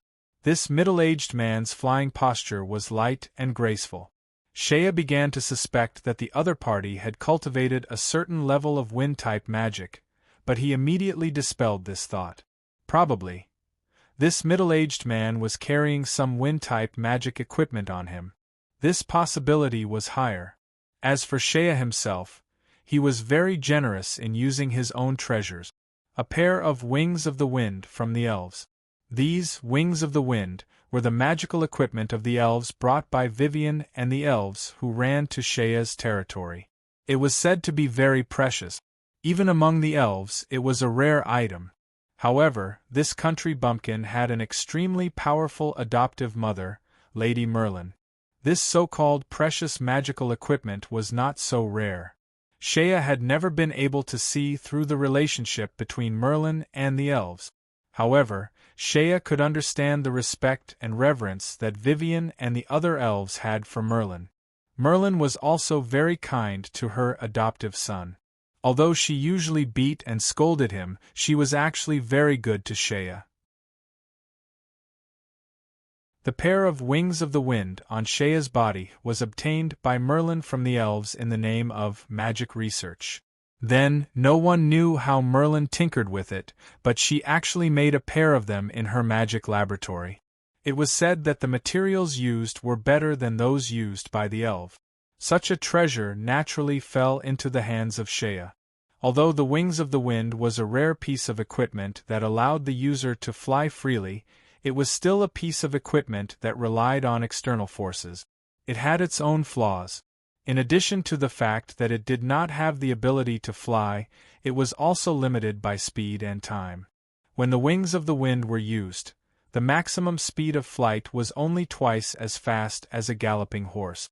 Moreover, the time limit was only a few hours. If the mana was not replenished after it was used up, it would be completely useless. More importantly, there was also a limit to the weight it could bear. A pair of wings of the wind could only be used by one person. If it carried too much weight, the speed and time would be greatly reduced. The elves themselves had magical talent. Using the wings of the wind, they could travel thousands of miles from the Chaos Territory to Byzantium. If the mana of the wings of the wind was used up during the journey, it could be replenished automatically. However, for a layman like Shea, if the mana of the wings of the wind was used up, he could only land obediently. However, Shea liked this magical treasure very much. The reason was very simple. The visual effect of using this thing was really eye-catching.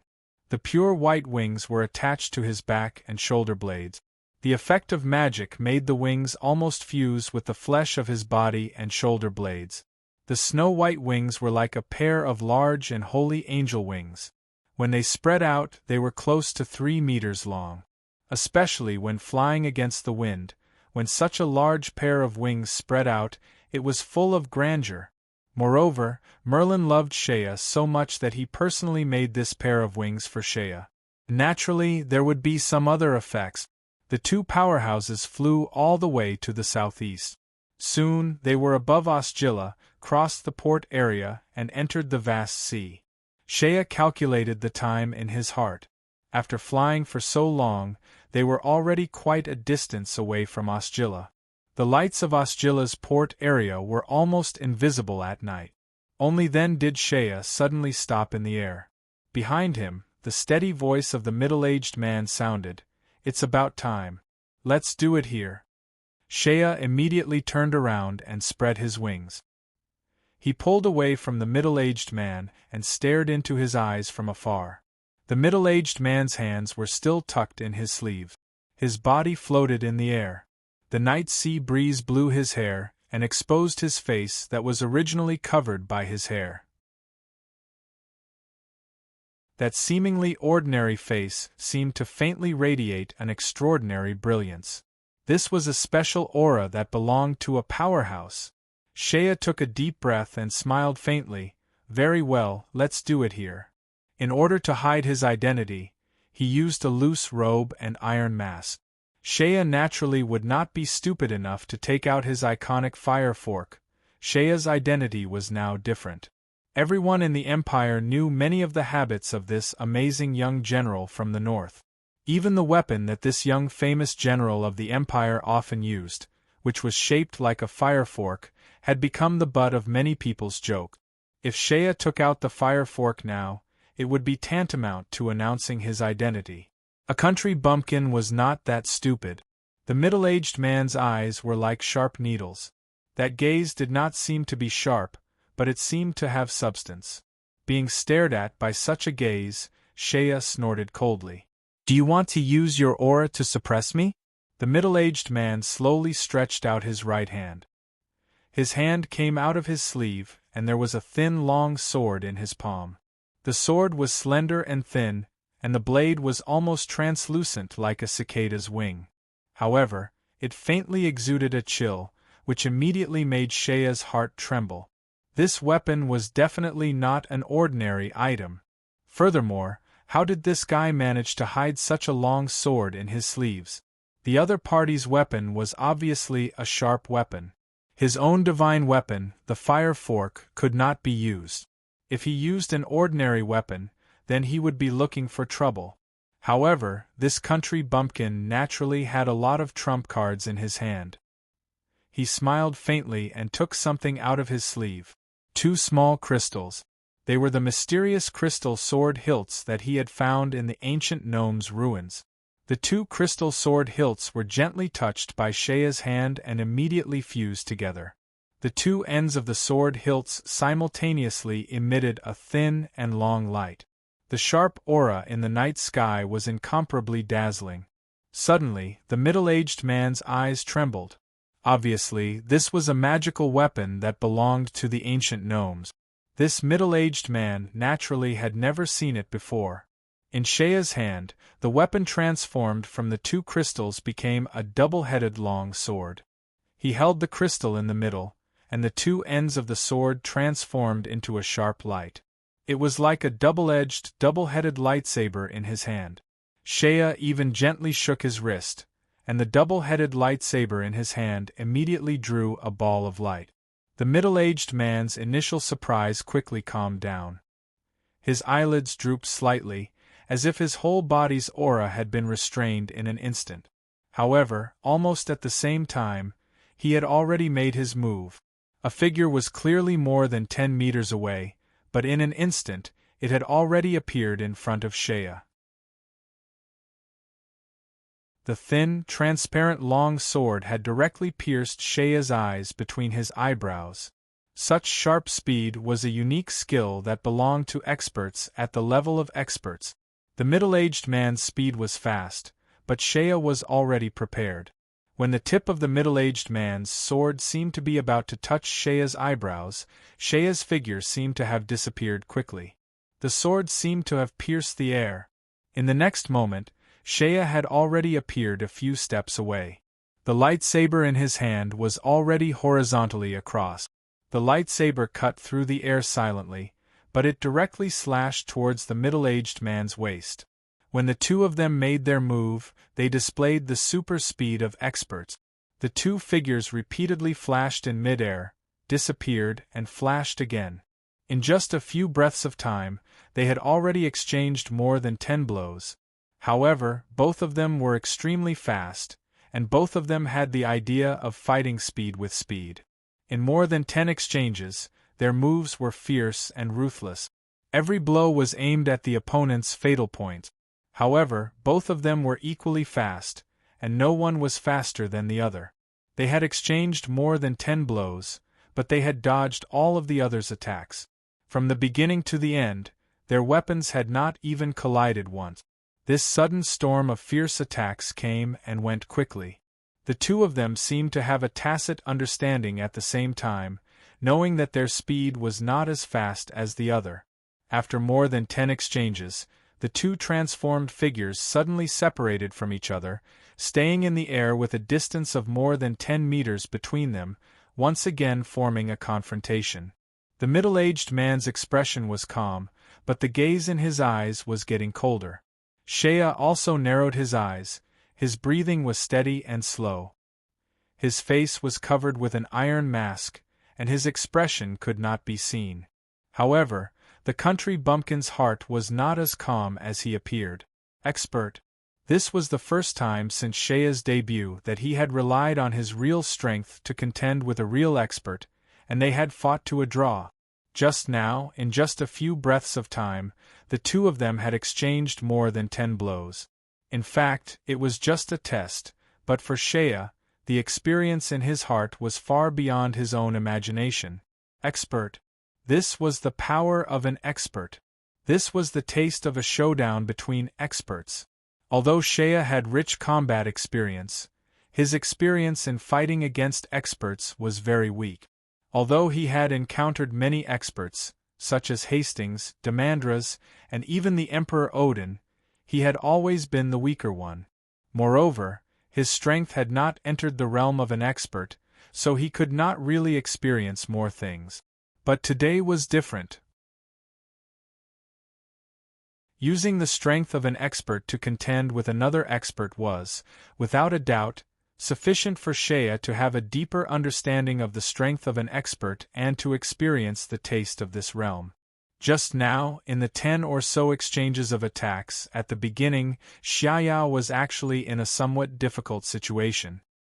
He had only relied on his valiant speed to dodge, and even when he counterattacked, he was only at a slight disadvantage. But after a few exchanges, Xiaoyao's heart quickly gained a deeper understanding of the control of his strength. Originally, it seemed that some parts of his strength that he wasn't very proficient in seemed to have gradually become a bit more proficient.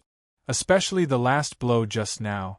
Both of them were very clear that Shea's last blow seemed to have forced the middle-aged man into a somewhat embarrassed state. He had already recovered from the embarrassing situation where he was at a disadvantage at the beginning.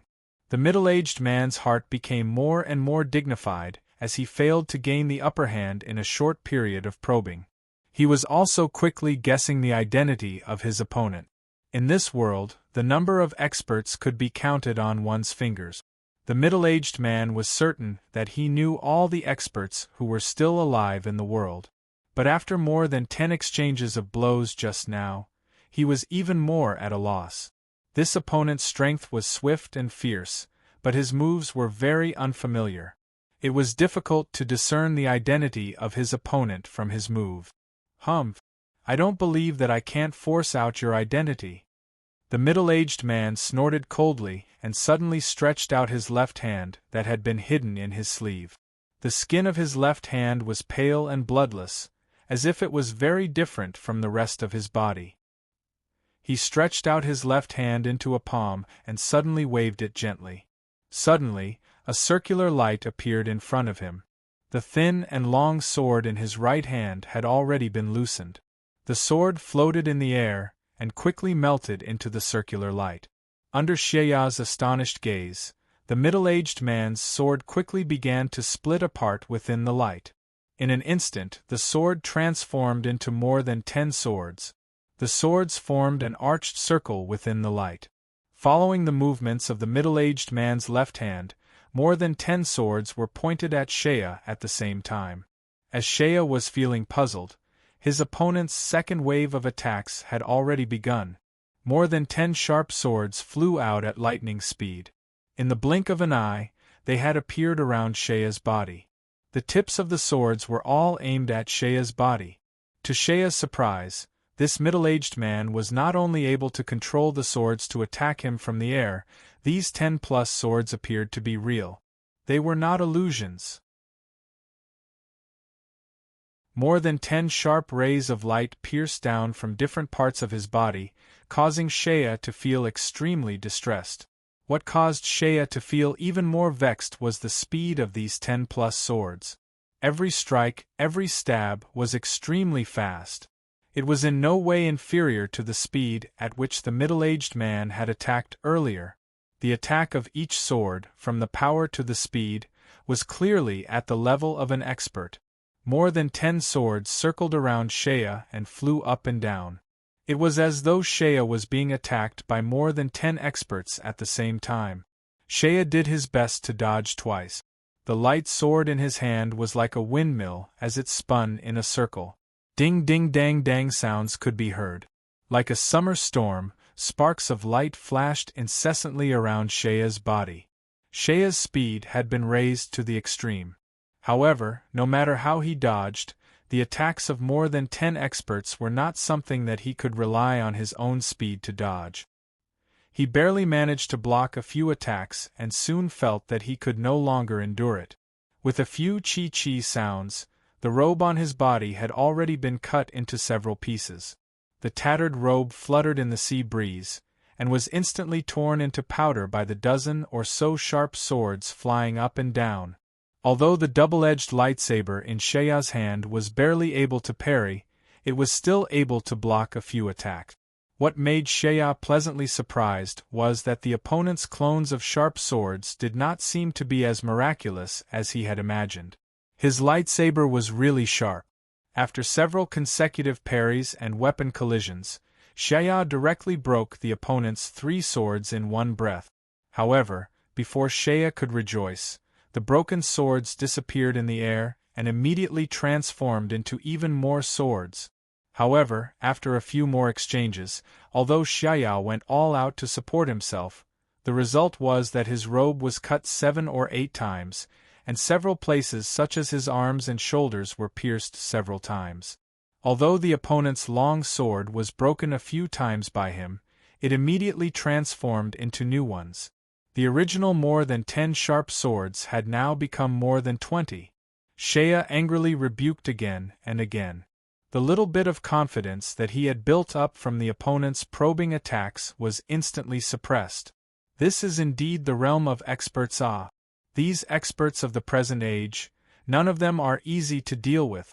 Looks like a newbie like me still has some distance to go with the opponent. Seeing that Shea had been forced into a disadvantageous position, the middle-aged man's eyes gradually revealed some coldness.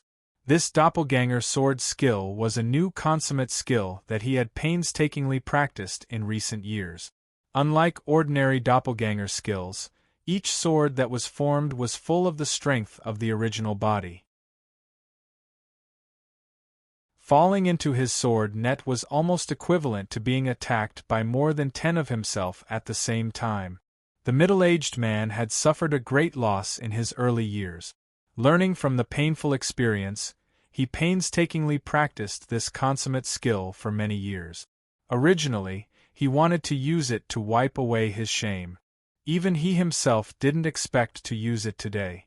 However, facing this mysterious expert opponent, the middle-aged man didn't dare to be negligent.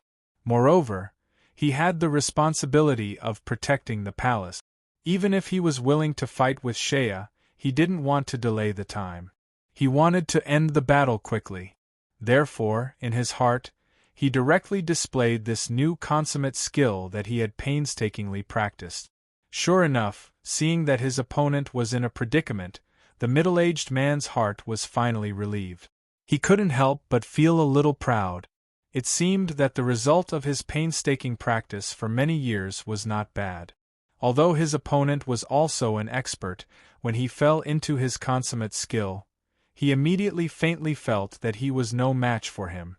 However, he didn't know if this consummate skill of his would have the same effect as today if it was against his greatest enemy. Seeing that Shea was getting more and more exhausted, the middle-aged man's left hand flicked up and down continuously. The more than 10 swords became fiercer and fiercer, faintly surrounding Shea's surroundings, forming an endless sword net. Once the sword net was formed, no matter how hard Shea tried to escape or dodge, he was like an insect that had fallen into a spider's web. He couldn't break free no matter how hard he tried. Shea's body was already in an extremely sorry state. His outer robe had already been cut into pieces. Fortunately, he had taken care of his vital point. Although his body had suffered a few blows, his head had not been hit by the sword. Therefore, the headscarf that was wrapped around his head was still intact. Moreover, his physique was special. Although he was injured in many places, the injuries were not serious. With his strong physique, he could suppress the injuries. Even the bleeding was very slow. However, Shea's predicament couldn't be resolved. If he blindly held on like this, he wouldn't be able to hold on for long. Shea was furious. He was annoyed and suffocated. He felt that his strength was among the experts, so he was full of confidence. Tonight, he was also full of confidence to have a good fight with this expert opponent to see how far his strength had progressed. In the heart of the country bumpkin, he was naturally at a disadvantage when facing an abnormal person like the Emperor Odin. However, facing an ordinary expert who was also among the experts, even if he couldn't win, he could at least fight to a draw, right? He didn't expect to be beaten so badly not long after he came up. The country bumpkin was angry and regretful. Was he too arrogant? In his anger, Shea had already used the annihilation of thousands move. This kind of unique skill used in group battles was the most effective in this kind of situation. However, Shea's anger was burning. He finally shouted loudly, and his whole body shone brightly. Suddenly, a red light appeared from his body. It was as if the space and time around him had been slowed down several times in an instant. The 20 or so swords around Shea seemed to have slowed down as they floated in the air. The country bumpkin had already taken a deep breath, and the double-edged light sword in his hand burst out with a red light that resembled a ball of fire. With a rumbling sound, the light sword swept past, shattering the swords one by one and melting them into the red light. The crimson murderous intent was invincible. Once the crimson killing intent was unleashed, more than 20 sharp swords in the surroundings were immediately shattered. However, Shea was only able to catch his breath when he saw that in the air, the shattered sharp swords had once again transformed. This time, from more than 20 swords there were more than 40 swords. Shea's heart was half enlightened when he saw this.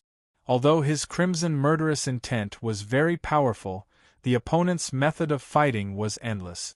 However, how could his crimson murderous intent be used endlessly? The country bumpkin was not a brainless person. He immediately retreated quickly and thought quickly. His crimson murderous intent was not endless, but was the opponent's strength limitless? He kept shattering the opponent's weapon doppelgangers. Even if the opponent could continuously create new doppelgangers, did it not consume his strength? Power was power. It could not be created out of thin air. If there was use, there would be consumption. However, the opponent could create new doppelgangers endlessly. Then, there must be some trick that he had not seen through. Thinking this through, Shea's heart suddenly moved and he came up with an idea. This time, without waiting for the 40 sharp swords in the air to complete their transformation, Shea had already opened the wind wings and retreated quickly, pulling a long distance away. Want to leave? The middle-aged man sneered. In a fight between experts, if one side was not the opponent and ran away blindly, then he would be entangled by the opponent and suffer even more. However, he saw that Shea did not turn around and run away. Instead, after pulling a long distance away, his figure stabilized in the air again. Shea was already holding the double-edged light sword in one hand and carrying it on his back.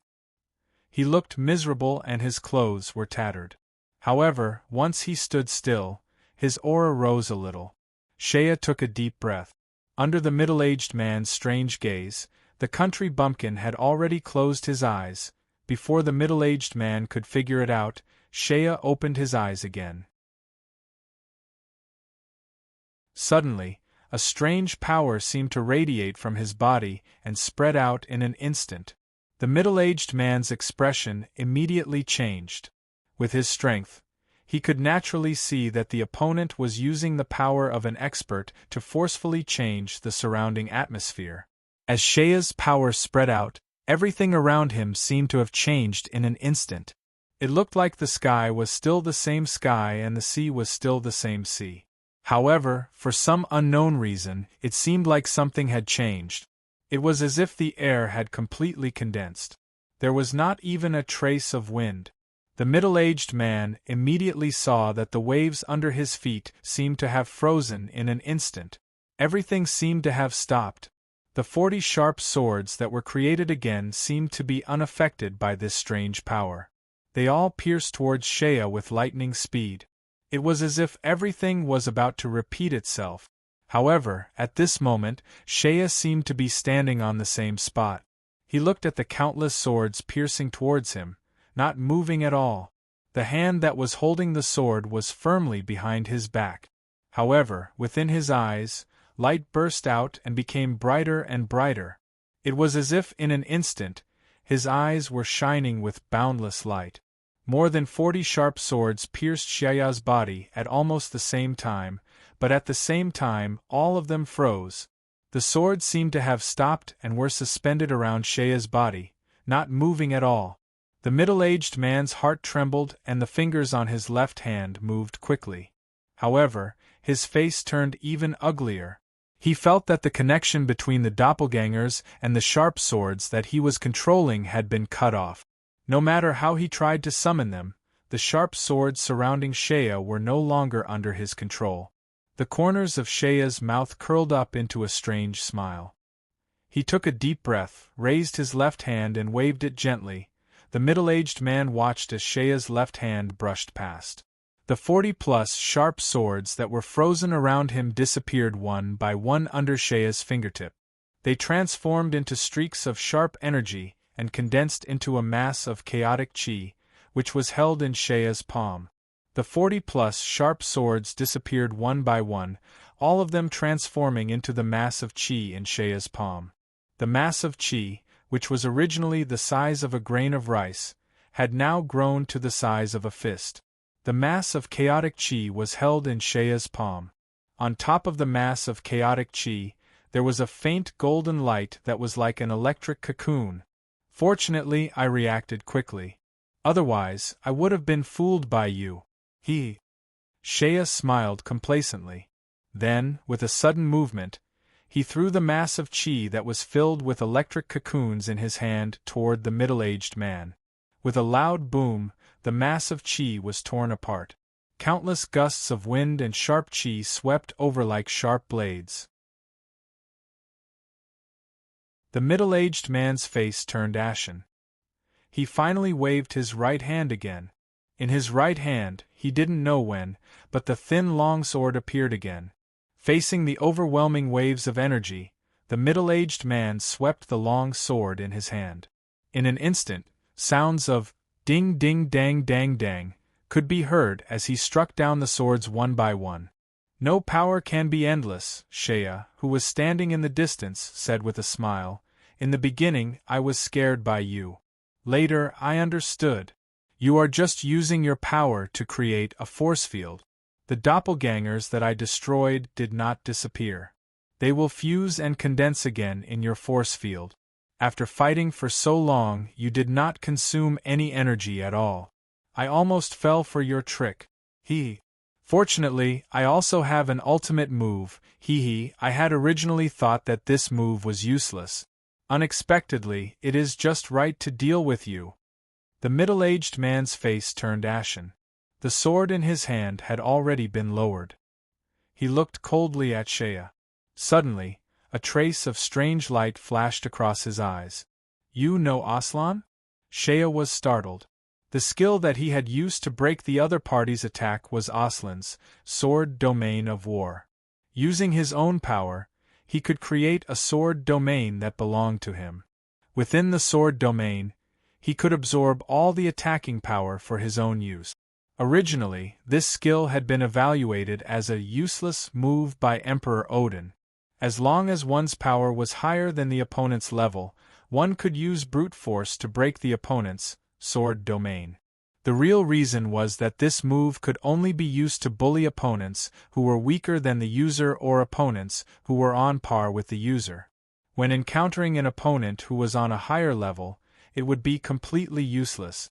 Therefore, it was evaluated as a useless move by Emperor Odin. To Emperor Odin, this kind of move that could not challenge an opponent who was stronger than the user was a sign of lack of initiative. It could only bully opponents who were weaker or on the same level as the user. Naturally, it was disdained by people like Emperor Odin. Originally, Shea also thought so. However, he still learned this move from Aslan. After all, he knew too few martial arts. Even if the sword domain of war was disdained by Emperor Odin, it was still a consummate skill created by an expert. To Shea, one more skill was better than none. Moreover, old Aslan also owed Shea a big favor. He had no choice but to fulfill his promise and teach Shea this consummate skill. Of course, the reason was that old Aslan had lost all his confidence after being defeated by Emperor Odin. He had also lost confidence in this move. That was why he was willing to teach Shea so easily. Otherwise, he would not have taught him so easily. However, Shea had learned this move. Today was also the first time he used it in actual combat. He did not expect this mysterious opponent in the palace to have such sharp eyes. It could be seen from his move, Aslan. Shea smiled bitterly in his heart. However, on the surface he said steadily, "You didn't win against me. Why should I answer your question?" Humph! A spark flashed in the middle-aged man's eyes. However, it quickly calmed down. His expression turned cold. Suddenly, he retracted his right hand back into his sleeve. He raised his eyelids and looked at Shea. "Your move just now was clearly Aslan's style. Humph, is that guy still alive? Although I don't have to answer your question, I can still tell you. Unfortunately, that old guy is still alive and kicking." Shea's answer caused the middle-aged man to frown. Obviously, his answer did not have much respect for Aslan. Then, his identity should not have much relationship with Aslan. Looking at Shea's figure standing in midair, although Shea had hidden his face, his tall and sturdy figure was still tall and handsome. The middle-aged man's heart suddenly jolted. His pupils immediately shrank. He cried out involuntarily, You came from Odin? You are Prince Odin? Are you Garin or Kekelen?" Shea was stunned. However, he was secretly laughing in his heart. How did he guess that Lao Tzu was the son of Emperor Odin? However, the country bumpkin's heart skipped a beat and he immediately thought of something. He smiled coldly and pretended to be profound. The middle-aged man's tone was somewhat angry. "Humph, it seems that you are indeed Hannigan's son. No wonder I didn't recognize you. Humph, the Emperor's clan is indeed extraordinary. You actually managed to rise to the ranks of experts at such a young age. Humph, I know that your Emperor's clan has a tradition of finding experts to train your princes. However, I would like to advise your Highness. Osgiliath is after all the capital of Byzantium. The imperial palace is not a place that your Highness can casually enter and exit. If your Highness has the intention to find experts to train, then I am sorry to say that I am not interested in accompanying you. Your Highness, please go find others." Shea felt even more amused. It was obvious that the other party had guessed the wrong path. However, misunderstood that he was the son of Emperor Odin. Going out to find experts to train was also a good cover. Let him make wild guesses. In any case, I, Shea, will not lose half a piece of flesh. As for being mistaken as the son of Emperor Odin, Shea did not feel that it was an insult. In any case, he was going to marry the daughter of Emperor Odin. Even if he was not the son, he was still the son-in-law of Emperor Odin. Tonight's matter ends here. Your Highness, please conduct yourself with dignity. If you continue to spy on the imperial palace, don't blame me for being impolite. After the middle-aged man finished speaking, he heavily snorted and left with a flick of his sleeves. With a gust of wind, he disappeared into the distance. Looking at the way he left, it was obvious that the anger in his chest was not small. However, it seemed that due to his identity as Prince Odin, he was forcibly suppressing his anger. Shea waited until the other party had finally disappeared before the smile in his eyes disappeared bit by bit. Finally, he let out a long sigh of relief. His straightened body immediately began to tremble. After a few heavy breaths, he opened his mouth and spat out a mouthful of blood. Following the iron mask on his face, the blood slowly flowed down to his neck. After all, he had not grasped the power of experts for long and had forcibly used the sword domain of fighting spirit. One must know that this kind of sword domain was something that experts like Aslan had spent many years to cultivate. It required one's control and comprehension of the power of experts to reach a certain level before one could create a sword domain that belonged to oneself. For a rookie like Shea to forcefully use it, it was natural that he would be severely injured. When facing the opponent just now, he could still forcibly endure and not show any weakness.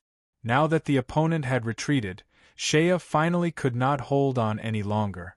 As his internal injuries broke out, Shea laughed bitterly. He only felt a faint pain in his chest and lungs. He spat out another 2 mouthfuls of blood. After panting for a while, he finally managed to suppress the churning in his heart. However, he was not too worried in his heart. He was very clear that these fellows in the ranks of experts were each more arrogant than the other. Since they had left, they naturally would not do anything like turning back to spy on him. Damn, no wonder the Emperor Odin said that if I wanted to completely grasp the power of experts, I would not be able to open the things he left behind. As expected, Lao Tzu is still a little lacking. Shea gritted his teeth. After identifying the direction, he slowly flew towards the direction of the coast. To be continued. If you want to know what happened next, please go to www.chidian.com. There are more chapters. Support the author. Support the original reading.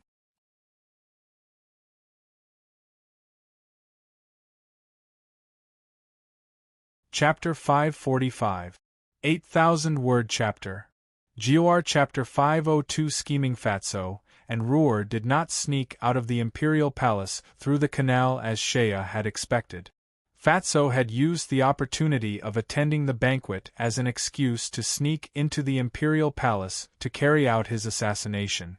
Although he did not attract much attention as a guest, the banquets held in the Imperial Palace were of different standards. Naturally, the security checks were also strict. After the banquet ended, all the guests would have to leave the Imperial Palace. Naturally, there would be guards from the Imperial Palace who would conduct security check. If the banquet ended and the guests were to leave, it would be inexcusable. Fatso dived into the canal and hid himself for a long time. In the end, he simply dived into the canal and made his way back to the Imperial Palace's banquet hall. There was a pond in the garden outside the banquet hall. The pond in the Imperial Palace was the same as the pond in the Imperial Palace. Fatso dived into the pond in the garden and found an opportunity to get ashore. Then, he hid himself in the grass for a while and took off the black clothes he was wearing. Naturally, it was the formal attire he wore during the banquet. Next, he used his do-chi to dry the water on his body before wrapping up the black clothes. Then, he found a stone in the garden and tied it to the bottom of the pond. This way, no one would notice him. Who knows how long it would take for someone to discover this set of clothes at the bottom of the pond. Fatso was a very courageous person. After doing all this, he waited for an opportunity when no one was around and swaggered out of the garden. He re-entered the banquet hall and got a few cups of wine from the waiter. Then, he deliberately splashed some of the wine on his clothes. Instantly, his body reeked of alcohol. In the eyes of others, this fat general's face was flushed red and his body reeked of alcohol. Clearly, he was drunk and no one paid much attention to him. Fatso walked through the banquet hall. Occasionally, he would deliberately walk into the crowd to chat with those he knew.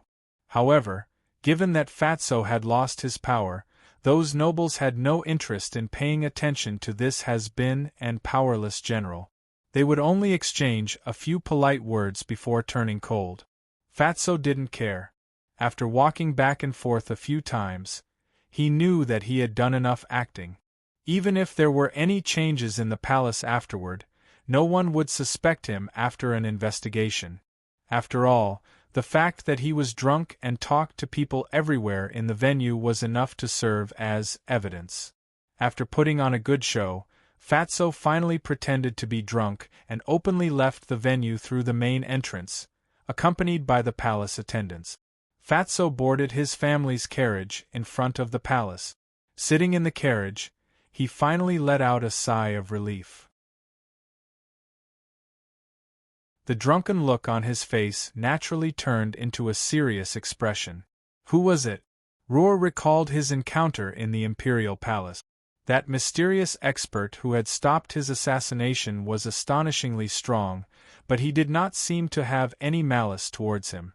Thinking about it carefully, although the other party had subdued him, he had taken the initiative to help him escape in the end. Such an action puzzled Fatso. Which side was this guy on? If he was from the imperial palace, he would naturally want to capture him. If he was a secret expert sent by the Mina's family to protect the Empress, there was no reason for him to secretly let him escape. Could it be the military? Fatso's heart skipped a beat. Although Adrik was a straightforward guy, he was not a fool. Could it be that he had guessed that he would act recklessly, so he sent someone to secretly follow him and stop him from assassinating the Empress? Such a guess seemed reasonable, but it did not seem to be Adrik's style of doing things. Based on the character of that knife-scarred face, if he knew that he was going to act recklessly, he would have directly brought people to detain him and only let him out after the news had passed. He wouldn't send someone to clean up his mess without a sound like this. Moreover, the ability of that mysterious expert. The military did not seem to have such a powerful expert.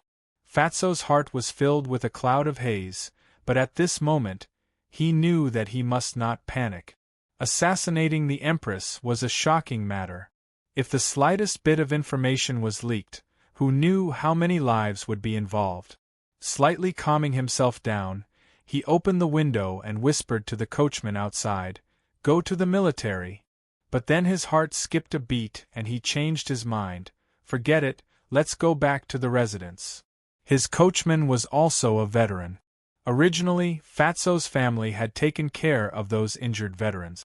During the battle to recover Osgilla, they launched a surprise attack on the port and made a great contribution. But the casualties were also quite heavy. In the end, only 20 of the 100 veterans survived, and most of them were seriously injured. Fatso continued to take care of these people in his family. After the recovery of the imperial capital, Adrik took charge of the military and gave ample rewards to these veterans who had made a great contribution. Although the rewards were not too much, it was enough for them to not have to worry about food and clothing for the rest of their lives. But most of these veterans refused the military's conferment and chose to completely retire from the military. A few chose to take the rewards back to their hometowns. Most of them stayed by Fatso's side and became Roar's family generals. This coachman was originally a cavalryman. The style of the military was to keep one's word and obey orders. He never asked about Fatso's orders. After hearing Roar's order, he immediately turned around and headed towards Fatso's residence. Although Roar had lost his power and was no longer in control of the military, he was still an influential figure in the imperial army. He was in charge of the imperial army's trump card and was quite wealthy. His residence could be considered quite rich in the imperial capital's noble district. Moreover, after the recovery of the imperial capital, Fatso had made a great contribution in the battle to recover the imperial capital. Even if Emperor Garcia did not like Fatso and was still unwilling to put him in an important position, he still had to give him generous rewards and rewards. A pile of titles and the highest level of the imperial capital were indispensable. In addition, he was not stingy with his monetary rewards. This was to show the imperial family's kindness to Ruhr and prevent others from saying that he was harsh and ungrateful. Therefore, after the restoration of the imperial capital, the reconstruction of the residences of the nobles in the imperial capital, which had been ravaged by the flames of war, was funded by the imperial palace. This saved Fatty a lot of expenses. This concerned the imperial family's face, so Ruhr's general's residence was rebuilt very well. The scale was even more magnificent than before. However, Fatso refused the palace servants and attendants that the emperor rewarded. He still used the veteran attendants that he brought with him and the army at home. The imperial palace rewarded him with a lot of expenses, so Fatso's days were very enjoyable. Just the wine in the cellar alone was enough to move over 100 barrels of wine from the imperial palace. After returning to his residence, Fatso ordered people to close the door and returned to his study in the backyard. Although Fatso was a military general, he had always been in the circle of nobles. In order to show his status and elegance, regardless of whether he was a civil or military official, his residence had a study. It was just that Fatso's study was just for decoration. The backyard had become his training ground. After entering his backyard, he had the people around him leave. Fatso carefully walked into the study. There was another layout in the study. Behind the row of bookcases, there was a small secret room. After closing the door, he pulled a secret compartment on the bookcase. With a few creaking sounds, the bookcase split open, revealing the door to the secret room. Fatso took a deep breath and walked in. The secret room was not big. The furnishings inside were also not complicated. It was just a hard military bed, a chair and a row of small cabinets to store some of the things that Fatso had hidden. The secret room was pitch black. Fatso turned around and closed the door. Then, he turned around and lit the candle in his hand. The candle light flickered. Under the illumination of the candlelight, Fatty suddenly noticed that there was someone seated on the chair within the dark room. Ruhr was shocked. His hand trembled and the candle fell to the ground. Fatso's reaction was extremely fast. He immediately reacted and rushed over. His left hand clenched into a fist and punched. His right hand had already reached for the dagger tied to his thigh. However, this punch was immediately caught by the opponent. Fatso only felt that his wrist was pinched. Suddenly, half of his body went numb. Fatso's heart was cold. The dagger in his right hand was about to be pulled out. However, he was not going to stab the opponent. Instead, he was going to stab himself in the heart. He had the thought of killing himself.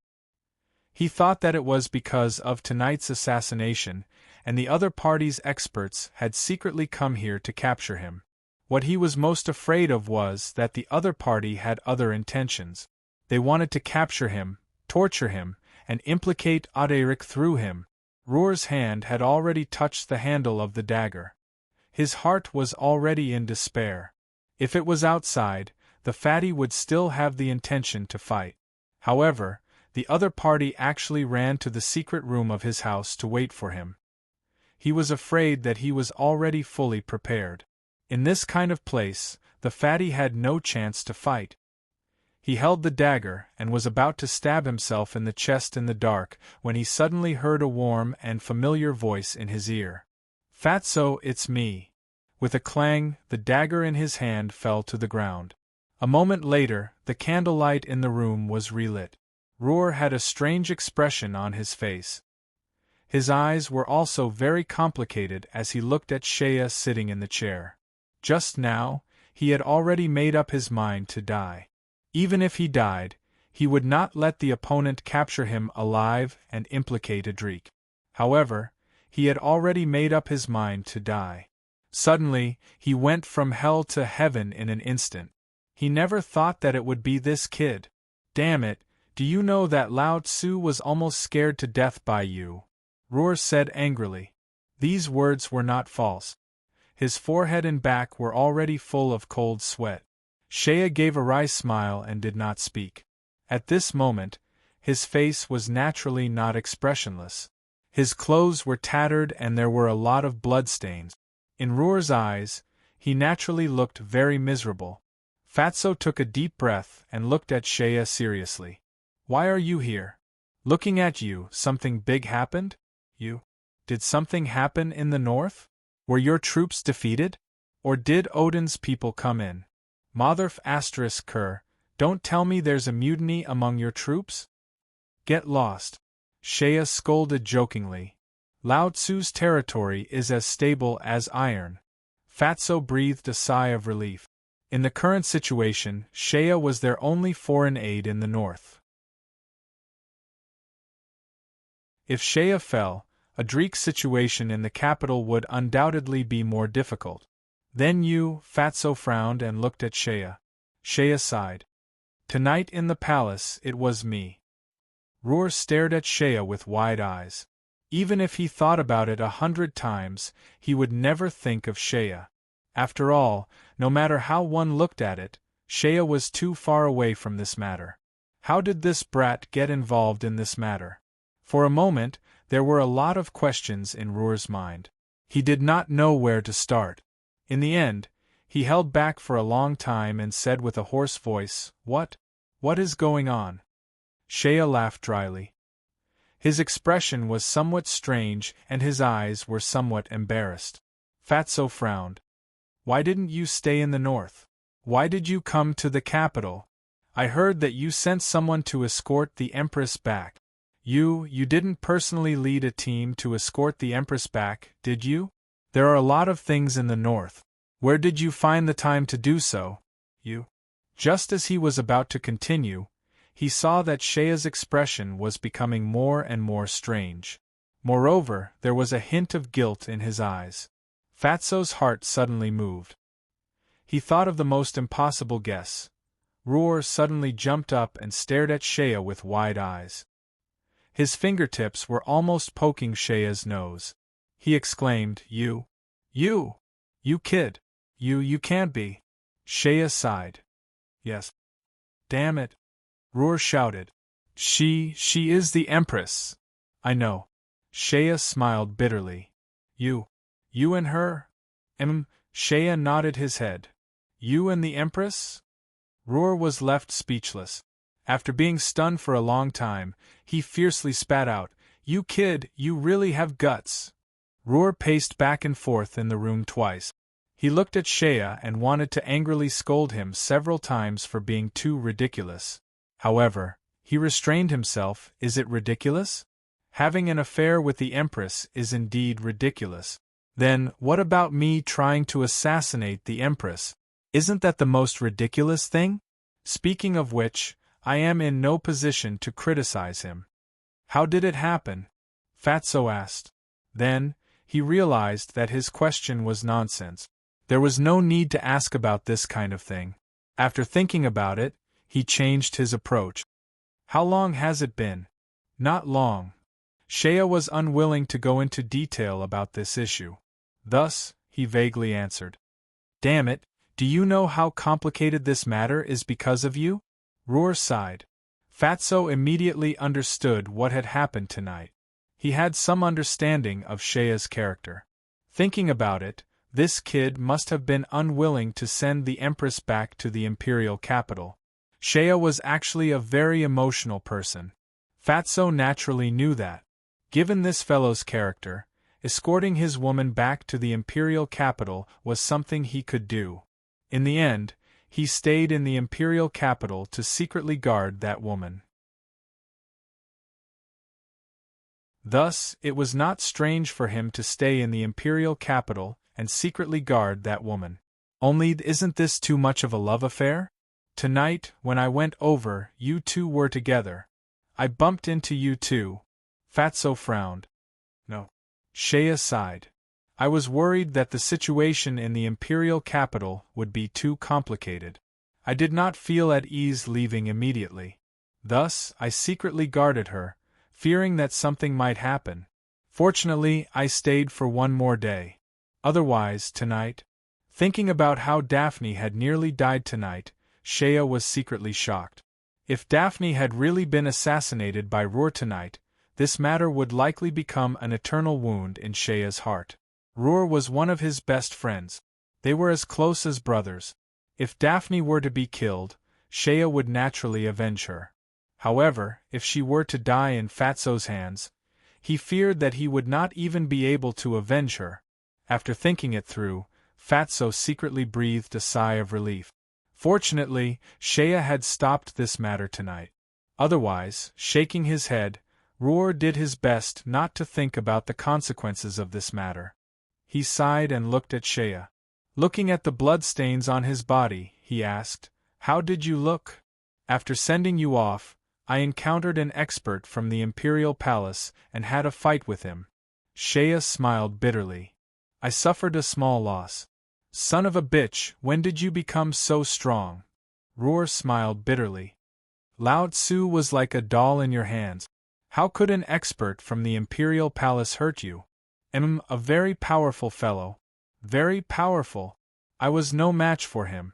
After dealing with him for a while, I did not suffer too much of a loss." Shea spoke of his fight with the mysterious expert from the Imperial Palace, his tone somewhat dejected. Roar rubbed his hands hard. "Son of a bitch, this matter has become complicated, now.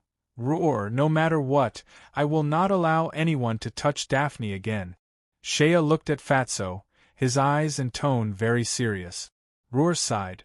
He did not try to be mysterious about this issue. He understood Shea and knew that there was no room for negotiation on this matter. "Tonight's matter was my idea. Adrik does not know." Fatso frankly told the truth. "The current situation in the imperial capital is very complicated. Tonight I had no choice. Otherwise, I would not want to make things difficult for a woman." Shea knew very well that this matter had nothing to do with Adrik. Given Adrik's temperament, he would not do such a thing. It must have been done by Fatso himself. Seeing that Roar had admitted to it, he did not say anything else. "The Mina's family has been put in an important position. Adrik is in a very bad situation." Fatso sighed. "Moreover, he has been bewitched by some unknown fellow to deliberately push the Emperor to use Adrik. He did something to provoke the Emperor. I fear that it will bring him great trouble in the future." After saying that, Fatso recounted the events of the past 2 days. After hearing that, Shea sneered and said, "There is no need to guess. Within the imperial capital, there is no one who strongly supports the revival of the Mina's family and has the power to persuade Adrik. At the same time, there is no one else but the Prime Minister." Roar nodded. "After that, I made a guess. It is most likely that old fellow. You and I have the same thoughts. How is it? Can you hold on?" Shea looked at Roar with concern. Roar gave Shea a glance. "Nonsense. Even if I cannot hold on, I have to hold on. You did not allow me to touch the Empress. Then, there is no other way. I can only take one step at a time. Sigh, the old Duke's steps are very steady. Step by step, I cannot find any flaws." In order to reassure the imperial family, he was willing to let Rodi's illegitimate son be registered as the heir. This sacrifice is not small. Shea was silent for a moment. His eyes flickered as if he was thinking about something. Roar did not say anything. He turned and left the secret room. After a while, he returned with some medicine, wine and food. "How are your injuries?" Roar looked at Shea and said, "Stay here and recuperate peacefully. You can rest assured that my mansion is very safe. Everyone here is my life and death brothers who have gone through fire and water with me. There are absolutely no spies planted here. It is better to be careful. I will rest here for a day. I will not go out. I will stay in this secret room." Shea took off his clothes and applied some medicine on himself. Looking at the wounds on Shea's body, Fatso was shocked. What kind of expert could injure this kid to this extent? "By the way, how did you find your way into my secret room?" Roar suddenly thought of something. Shea smiled and replied, "You are very cunning. With your temperament, this study must be just a decoration. There must be something hidden here. I looked around and it was not difficult to find it." Roar sighed and said, "Speaking of which, I was not the one who built this secret room. It was built when I, Lao Tzu, was still alive. I, Lao Tzu, liked to drink, but my mother bullied him badly. That year, my father could only secretly build a secret room here to hide some wine and have some fun." The two of them casually chatted for a while. Shea had finished bandaging his wounds. He picked up the wine and drank 2 mouthfuls before saying, "I thought about the current situation you mentioned. Actually, there might be a way to open up this situation." Roar's eyes suddenly lit up. He was very clear that this kid was not the rash youth that he appeared to be. Although Shea had always given people the impression that he was a straightforward general, he was actually very cunning. Perhaps this kid really had a way that Roar could not think of. The Duke of Minas is advancing step by step. Now that I think about it, he is creating a big situation. He is using his power to oppress others. The imperial family supports him, the prime minister supports him, and even the entire empire supports his comeback. The voices from all sides naturally give people an irresistible momentum. However, if I think about it carefully, the old man might not have a lot of bargaining chips in his hands. Shea smiled faintly and took a sip from the wine bottle. The most important point is that he does not have any military power. Roar's eyes lit up but immediately dimmed. "It is not that I have not thought about what you have thought of. However, that kid Rhodey was appointed as the general of the Imperial Guards. The Imperial Guards are also very important to the reconstruction of the Imperial Guards. They have given a lot of support in terms of equipment and financial resources. The Imperial Guards are not weak. Rhodey's appointment is also widely expected. That is why. You have also said that the Imperial Guards are being rebuilt."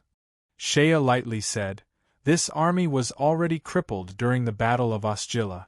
Now it is just an empty shell. Before the reconstruction is completed, the Imperial Guards only exist on paper. Think of a way to delay them and delay the reconstruction. As long as the Minas family does not have any real military power, they will not have the confidence to speak. You have been in the army for so many years. Naturally, you have a lot of ways to delay them. You do not need me to think of a way for you." "It is a way. However, it is only a stopgap measure." Roar sighed. "The reconstruction of the Imperial Guards is now the most important thing. Even if I think of a way to delay it, it will not be delayed for long. Moreover, I cannot overdo it. You also know Adric. If I do too much, I am afraid he will.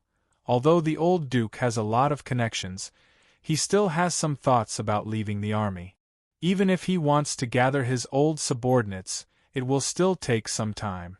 Although Rhodey is the general, it will take more than a day or 2 for him to win the hearts of the soldiers. Moreover, don't you know how to mix in the sand?" Shea looked at Roar and said, "You also have a lot of old subordinates in the army who have recommended them to General Adric. As long as they are talented, General Adric will definitely put them in an important position. Since the Imperial Guards is the most important thing, the general will not object to sending outstanding people to the Imperial Guards. Moreover," after a pause, Shea smiled bitterly and said, "I have dealt with Rhodey before. To be honest, he and the old Duke may not have the same temperament. We can think of a way. However, it will only treat the symptoms and not the root of the problem." Roar shook his head and said, "If we want to solve the problem, we cannot rely on these small tricks. Then, how about I move a bit?" Shea's eyes flashed with a bright light. Roar was surprised. He looked at Shea and his eyes became serious. Make a move. Roar knew very well that when Shea said to make a move, he was referring to the Northern Army. The Northern Army's elites could fight. They were able to annihilate the Odin Legion. One could imagine how amazing their fighting power was. On top of that, Roar knew that Shea still had the remnants of the Rodreer cavalry. There was no need to even think about their fighting power. When Shea said to make a move, what did he mean? The Northern Army going south? Putting pressure on the Imperial capital? If this matter were to develop to this stage, the situation would become very complicated. If things go wrong, there would be no room for redemption. It is not time yet. Although Roar was tempted, he quickly shook his head and rejected the idea. This is the last resort. Unless absolutely necessary, do not use your strength to participate in the struggle for power in the Imperial capital. This is the last resort. Once you join in, there will no longer be any room to ease the situation. Unless it is a life-and-death battle with real swords and spears, otherwise, if a local military chief like you rashly returns, if the Emperor steals his heart and tears off all pretense of cordiality, you will have no choice but to truly rebel. I am not talking about the Northern Army returning to the Imperial capital. Shea smiled and said, I am talking about the Northern Army moving south. For example, isn't General Adric preparing to launch a counterattack against the rebel army? My Northern Army will stab the rebel army in the back a few times and take the opportunity to reclaim some lost territory. That way, we will be able to lessen the pressure on the Imperial capital. A territory that has been conquered naturally needs to be guarded by an army. Right now, my territory is too far away from the Imperial capital, so I can't intimidate the Imperial capital. If I choose a suitable place and station an army there to maintain a tiger-like posture towards the Imperial capital, I think it will be somewhat useful. Pausing, Shea slowly said, the most important thing is General Adric's attitude. If he does not agree, there is nothing I can do. If he does not agree, we will just do our own thing. Roar snickered. Let's do it first and talk later. When the time comes, we will be able to reclaim the territory and station your army there. He will be too embarrassed to ask you to leave. Besides, with the army outside, it is inevitable that he would not be able to give orders. Roar thought about it and said, however, this place is not easy to choose, Sai. Your Northern Army is too far away from the Imperial capital. If you really go south, it will not be easy to find a place. Shea suddenly smiled. I have an idea, the river channel. However, he thought to himself, Hastings's idea actually has some possibilities. If the river channel goes south, it can indeed threaten the Imperial capital. If I can occupy a stronghold along the river channel and station my army there, then any changes in the Imperial capital in the future will have to depend on my mood. I hope the situation does not deteriorate to that extent. Shea's face turned cold. If they really want to make a move against General Adric, Lao Tzu will have no choice but to rebel. Roar looked at Shea's expression and sighed. I also hope the situation does not deteriorate to that extent. Then, Shea asked Roar about the river channel. He talked about the information he received. Hastings's Black Flag Army is very likely to follow the river channel and launch a surprise attack on the Imperial capital. This made Fatso exclaim in admiration. This Hastings's courage is really not small. Fatso gnashed his teeth. However, the situation really is like this. Humph, humph, those warlords along the river channel, I'm afraid not a single one of them dares to go against Hastings. If the Black Flag Army really runs to Ostgilla City, I'm afraid the Emperor's expression will become even more marvelous. Fatso's eyes suddenly flickered. Shea saw this and frowned. You better not mess around with this idea. He knew that Fatso was thinking of some crafty ideas. If Hastings goes south, he might be able to borrow the hands of Odin's people. You know General Adric's temperament. If Hastings comes, even if he has to stake his life, he will still fight to the death with Hastings. He definitely won't give you the opportunity to borrow a knife to kill him. Moreover, the Imperial capital, After all is said and done, you are still too far away from the imperial capital. If you can get closer to the imperial capital, those fellows will naturally restrain themselves. Roar sighed. Actually, it's not that far. Shea smiled bitterly. It's just that there's a besta person in the middle. That's right. Can you also have some ideas about the besta people? That governor's wife is actually a very lively woman. Roar's face turned cold. That woman. I don't trust her. To be continued. If you want to know what happened next, please go to www.chidian.com. There are more chapters. Support the author. Support legal reading.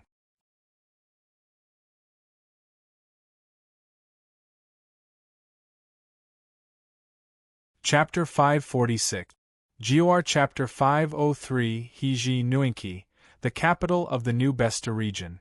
The governor's wife was sitting on her chair in the governor's mansion, which was now the newly expanded governor's mansion. She was holding an open letter in her hand. Her eyes were narrowed and flashing. No one knew what she was thinking about. There were two people standing beside her. One of them was dressed in a heroic warrior's attire. He was wearing the uniform of the Besta military district. There was a short sword at his waist and his boots were polished. He had a handsome face, but there was a sinister look in his eyes. The other person wore a loose and soft robe. His posture was quite elegant and he had a faint smile on his face. He looked quite old, but it could be seen that when he was young, he must have been an outstanding handsome man. The two of them stood in front of the governor's wife. The warrior's expression was somewhat cautious. The middle-aged man, on the other hand, had a carefree and indifferent smile on his face. The governor's wife put down the letter in her hand. Her eyes swept over the two people. When her gaze fell on the middle-aged man's face, it became much gentler, as if it contained a bit of respect. "Marcus, what do you think?"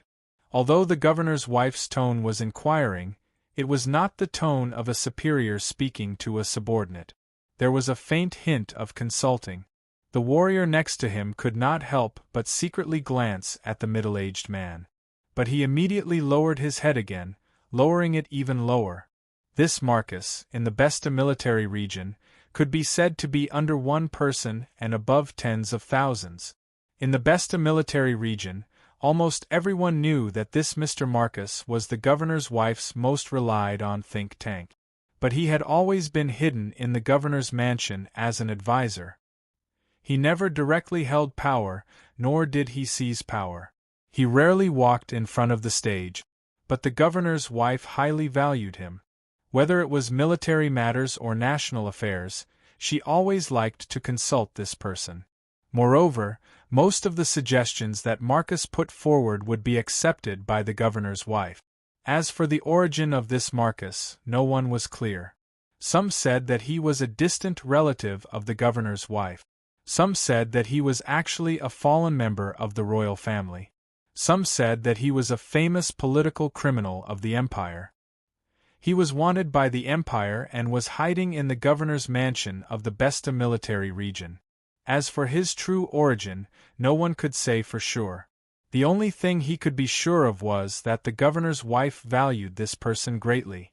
2 years ago, during a banquet, a general of the Besta military district acted disrespectfully towards Mr. Marcus after getting drunk.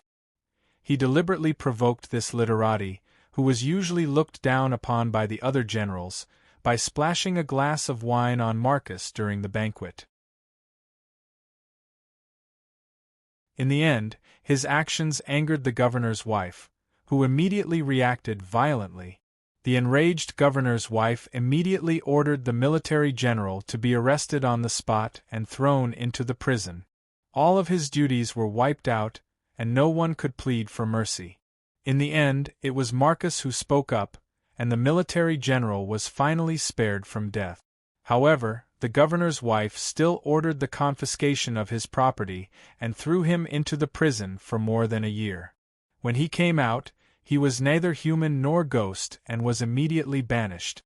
Such a thunderous rage naturally shocked everyone in the Besta military district. The governor's wife even said, "Mr. Marcus is my teacher, and disrespect to him is disrespect to me." As a result, in the Besta military district, although Mr. Marcus didn't hold any power, everyone was afraid of him and didn't dare to provoke him. As for the other general standing here, his name was Rufus, and he was an outstanding general of the younger generation who was greatly promoted by the governor's wife.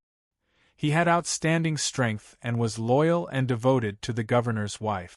He was a first-rate talent in military strategy and martial arts, and he was also good at archery. He was known as the #1 marksman in the Besta military district. When Shea came to the Besta military district under the guise of Hastings, Rufus had deliberately used an arrow to test Shea. He was the governor's wife's most trusted aide. At this moment, the two of them were beside the governor's wife. It was clear that this beautiful lady had encountered a major issue that she couldn't decide on. Hearing the governor's wife's question, Marcus nodded and gently smiled.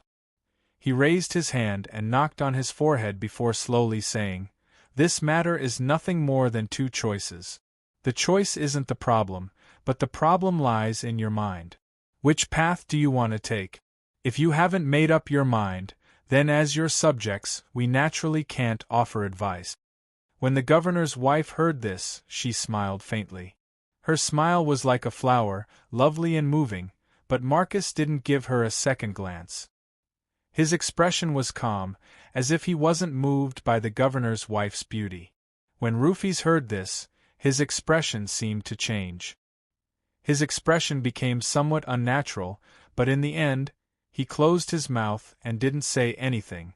When the governor's wife heard Rufus' unnatural breathing, she turned her head and stared at Rufus' face. Suddenly, she frowned and said, "Rufus, do you have something to say?" Rufus lowered his head and didn't say anything. "If you have something to say, then say it." The governor's wife sighed. "This is such a big matter, my mind is in a mess at the moment. It's good to hear your opinion." Rufus raised his head, a fervent look in his eyes, and said in a deep voice, "Madam, what is there to hesitate about? This letter is naturally an act of goodwill from the imperial capital. In the present situation, isn't it your strategy to draw closer to the imperial capital?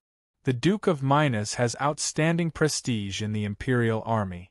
Since he has come out, it is only a matter of time before he can subdue the various forces in the imperial army.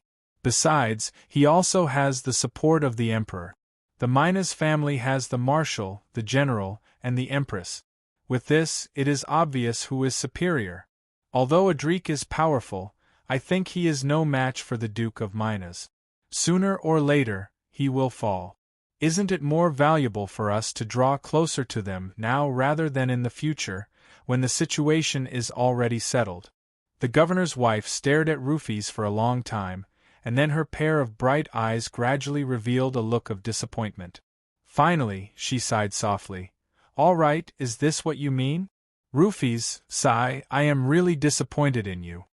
Rufus' heart trembled, and he quickly lowered his head, and said in a panic, "This subordinate is slow-witted, I have disappointed madam."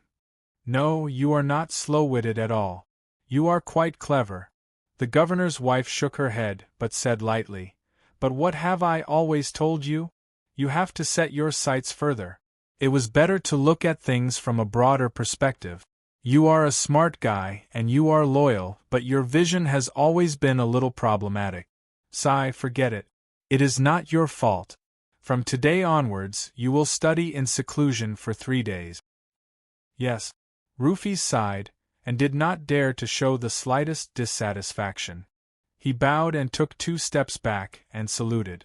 Beside her, Mr. Marcus smiled faintly and said gently, "Madam, you are too harsh on General Rufus. After all, the general is a member of the military, and these things are not his forte. Moreover, the situation in the imperial capital is complicated, and the situation is constantly changing. Not to mention General Rufus, even I am not able to see clearly. For the general to be able to see this, it is already not easy." Hearing Marcus put in a few good words for him, Rufus felt very uncomfortable in his heart. In fact, the generals in the army had never liked Mr. Marcus very much. The civil and military officers have always looked down on each other, and this Mr. Marcus was even more disliked by the military officers in the Besta military. They always felt that this guy was just a treacherous scholar, a hypocrite who hid behind the governor's wife. What's more, the governor's wife once heavily punished a military officer in order to protect him.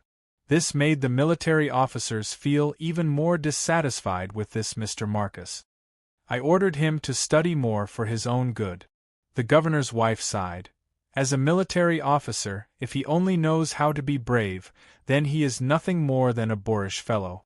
Rufus, I have high expectations for you. You are an outstanding person that I have personally promoted. There are many veterans in the military, and you are still young. If you do not want to be looked down upon and not let down my expectations, then you have to do well. Hearing the governor's wife's sincere words, Rufus was greatly moved and repeatedly bowed his head. The governor's wife smiled. Her smile made Rufus feel somewhat absent-minded for a moment. Then, he heard the governor's wife faintly say, "Okay, you still have to study. Do well and don't let me down."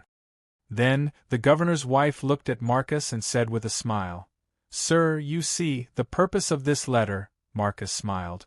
"Madam, I am afraid that Sir Duke is a little too anxious." The letter in the governor's wife's hand was an urgent letter sent from the imperial capital early this morning. It was a letter personally written by Duke Minas. This letter was written to Governor Yuri of the Besta military district. When Governor Yuri was young, he had a temporary position in the imperial army. He could be considered to have served under the Duke of Minas for a short period of time. Strictly speaking, he could be regarded as an old subordinate of the Duke of Minas. The Duke of Minas's letter was very gentle, as if it was just an ordinary letter of greeting. In the letter, he asked about Governor Yuri's health, and then casually sighed about some past events. But at the end of the letter, he seemed to casually mention two sentences. "Recently, I have been thinking about national affairs and the general situation has been settled. However, the North and South are divided. I want to pacify the situation, first the South, then the North, or first the North, then the South. I hope you can enlighten me." These two sentences were the most important in this letter. The governor's wife sighed and read these two sentences again. Then, she said with a smile, "First the South, then the North, then the South. The meaning of Sir Duke's words is hard to understand." Marcus smiled faintly. "The situation in the North has been settled. General Shea Thunder has pacified the North and expelled the foreign enemies. Let's not talk about this. Even if Sir Duke is still thinking about the remnants of Odin's troops in the North, but the imperial capital is far away in the South. It is beyond his reach. Wanting to extend his hand to the North is impossible. There are also many rebel forces in between. That's an interesting question. It's roping him in." The governor's wife said coldly, "If first the North, then the South. Then the implication is that Sir Duke considers Shea Thunder as an enemy of the North. General Adric's counterattack is naturally to first the South, then the North. He will gather troops from the imperial capital and go north to counterattack the rebel forces. Step by step, he will reclaim the lost territory bit by bit. This is the right path. Naturally, there is no need to talk about it." Marcus smiled faintly. "But if it is to first the North, then the South. Since the imperial capital is too far away to reach the North, then Sir Duke wants to pacify the North. Since this letter came, then Sir Duke naturally wants to borrow Besta's strength." The governor's wife laughed. "This is not surprising. The old Duke came out of retirement and wants to regain power in the army. Naturally, he will have to wrestle with Adric. Relying on external forces was also a way to go. Shea Thunder and Adric are very close. I heard that they are married. If the old Duke wants to fight with Adric, then Shea Thunder will naturally be an enemy. That's why I said that the old Duke is a bit too impatient.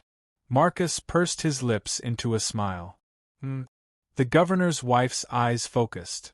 Madam, when did you receive this letter? Marcus asked with a smile. Early this morning, the imperial capital's cavalry sent an urgent letter overnight. The governor's wife frowned. Marcus laughed again. That's it. The news of Sir Duke's resurgence, his appointment as the imperial marshal, and his re-entry into the military was only announced last night.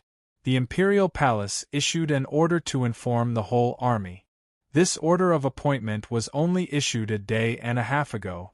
We also learned about the imperial capital's official news from the transmission array. This was already the fastest speed. But this letter from Lord Duke, sending a secret letter from the imperial capital. The horses are galloping non-stop day and night, and there are outposts along the way to change horses. Thinking about it, it would take at least 3 to 5 days to reach here, even if the horses are as fast as they can break through the sky. The governor's wife's eyes suddenly lit up. She took a deep look at Marcus. You mean before the Duke of Minas really received the Emperor's appointment, he already sent this letter? Yes, Marcus said with a smile. The imperial decree has yet to be issued, and Sir Duke has yet to take office, yet he has already written this letter and sent it over. From this, it can be seen that Sir Duke isn't as indifferent as the rumors say.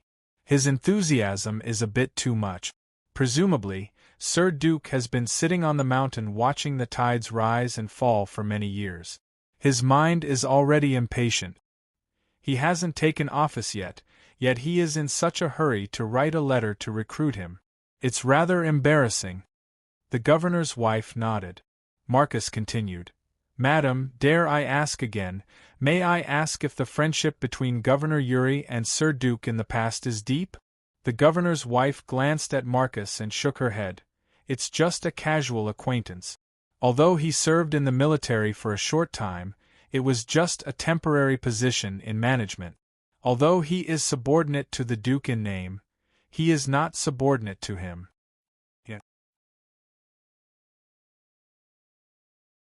Marcus laughed.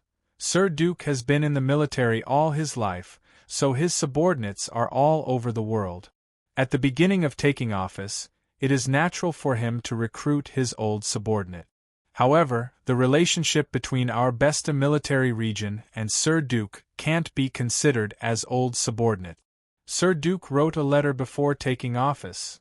He is anxious. The governor's wife sighed. Yes, Sir Duke is anxious, Marcus said with a smile. Although the words in the letter are light, this action has left traces. Sir Duke didn't recruit his old subordinates as soon as he took office, but instead wrote a letter to us. I'm afraid there is a reason for this. At this point, Marcus deliberately paused and said with a smile, things like prestige and favor are always empty. Besides, Adric's prestige is not necessarily inferior to the old Duke's. He is in the prime of his life and has made outstanding contributions. After the battle at the imperial capital, the entire army is united.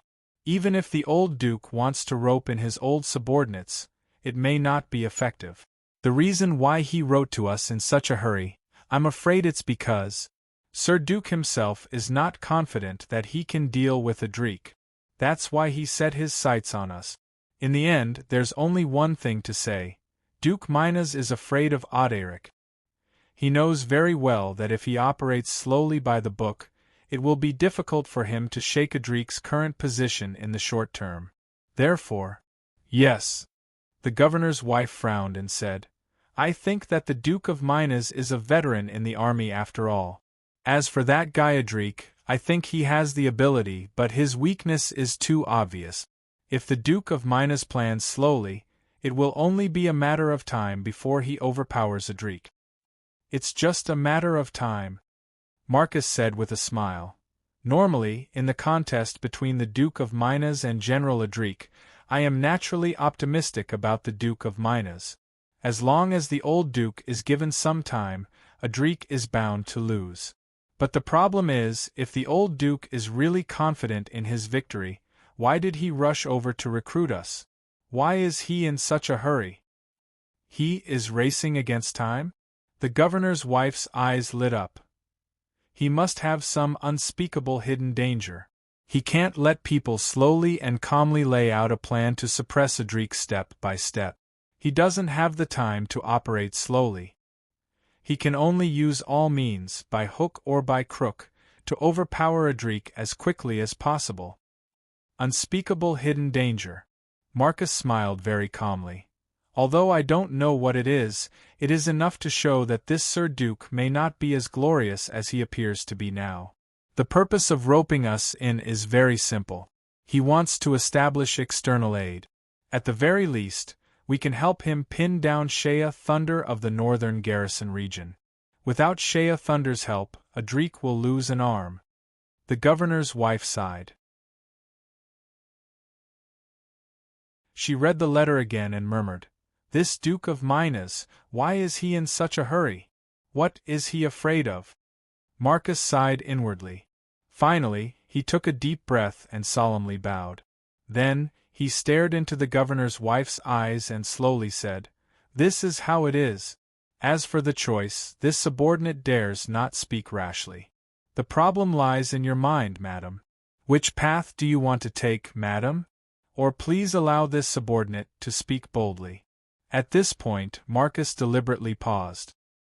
He stared into the governor's wife's eyes and slowly said, "Madam, which step do you want to take? To be continued. If you want to know what will happen, please go to www.chidian.com. There are more chapters. Support the author. Support the original reading.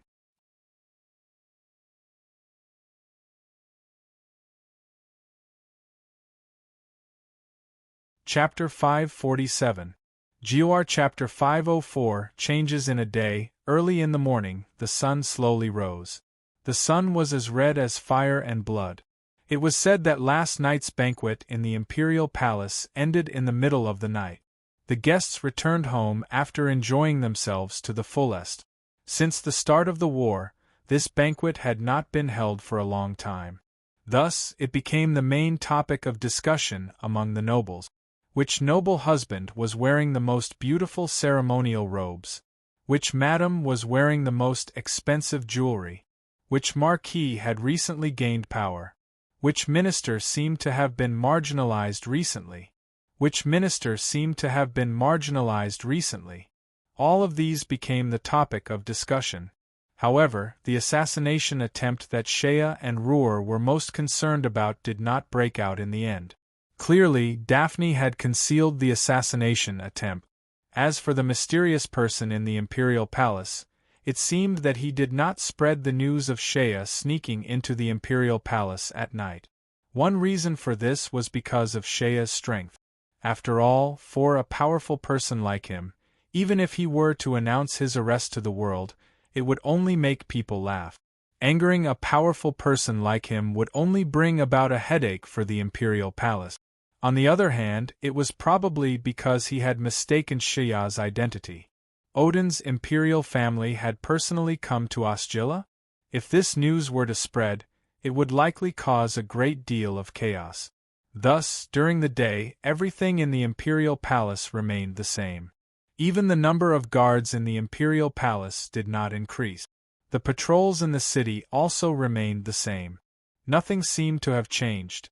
The only news that seemed to have changed was that in the morning, the Duke of Minas finally entered the imperial palace to have an audience with His Majesty Garcia to discuss military matters with His Majesty. This was the first time in many years that the old Duke had discussed military matters with His Majesty. It was said that the conversation lasted from morning to noon. His Majesty even invited the Duke of Minas to have lunch with him. Without a doubt, this was clearly a sign of goodwill. Clearly, the two of them had a very good conversation. Eating lunch together was the best way to show the close relationship between His Majesty and His Majesty. Just when the Duke of Minas was asked to stay for lunch by the Emperor and his ministers were acting out a harmonious scene. The other big shot in the army, General Audiobook, spent the afternoon in the barracks outside the city. He inspected the barracks and had a regular lunch with the soldiers, a bowl of noodle soup, a plate of boiled beans, and 2 pieces of smoked meat. He filled his stomach casually. However, another important minister of the empire, Prime Minister Salambanili, went to visit the envoy of the Kingdom of Lantis in the capital at noon. They had a friendly talk for a long time. After lunch, the envoy of the Kingdom of Lantis personally saw the Prime Minister out of the embassy. Everything seemed to be rather harmonious. However, in the afternoon, the Duke of Minas finally arrived at the military headquarters and issued an order approved by the Emperor. He was appointed to take over the Imperial Military Police Picket Department. The Military Police Picket Department had always been a special department in the army. In the eyes of the common people, the Military Police Picket Department was responsible for dealing with illegal activities in the army. It was also commonly known as the Military Law Department. In fact, it was not far from the truth. Letting the Duke of Minas take charge of the Military Law Department was tantamount to putting a shackle on Adrik's neck, and this shackle was reasonable and legal. Under the prestige of the old Duke, the takeover of the Military Law Department went very smoothly. The military law officer appointed by Adrik handed over the power without any resistance. At the same time, a military police picket force of 1,000 soldiers was handed over. In the afternoon, the old Duke sat in the office of the Vice Minister of Military Affairs in the military headquarters. Throughout the afternoon and evening, there was an endless stream of officers and generals in the army who went to visit their old boss. It was said that the old Duke did not rest for a moment and kept receiving his old subordinates who came to visit him. This news was quickly passed on to General Adrik, who was patrolling the barracks outside the imperial capital. When Adrik heard this, he frowned and said coldly to the person who came to pass on the news, "Do your job properly. Why are you messing around with this news? His lordship has regained control of the military, so he naturally has to summon his subordinates. Why are you purposely passing on this news to me?" Adrik immediately ended his inspection of the barracks and immediately set off for the imperial capital. However, when he arrived at the military headquarters, he did not see the Duke of Minas. It was said that the old Duke had finished his first day of work and returned home. Even though Adrik's expression remained the same and he didn't show too much emotion, the few subordinates beside him who were loyal to him all had furious expressions on their faces. Whether it was in the bureaucracy or the military, it was customary for a new adjutant to have a meeting with their commanding officer on the first day of their new position. It was just a formality, but it was also a necessary procedure.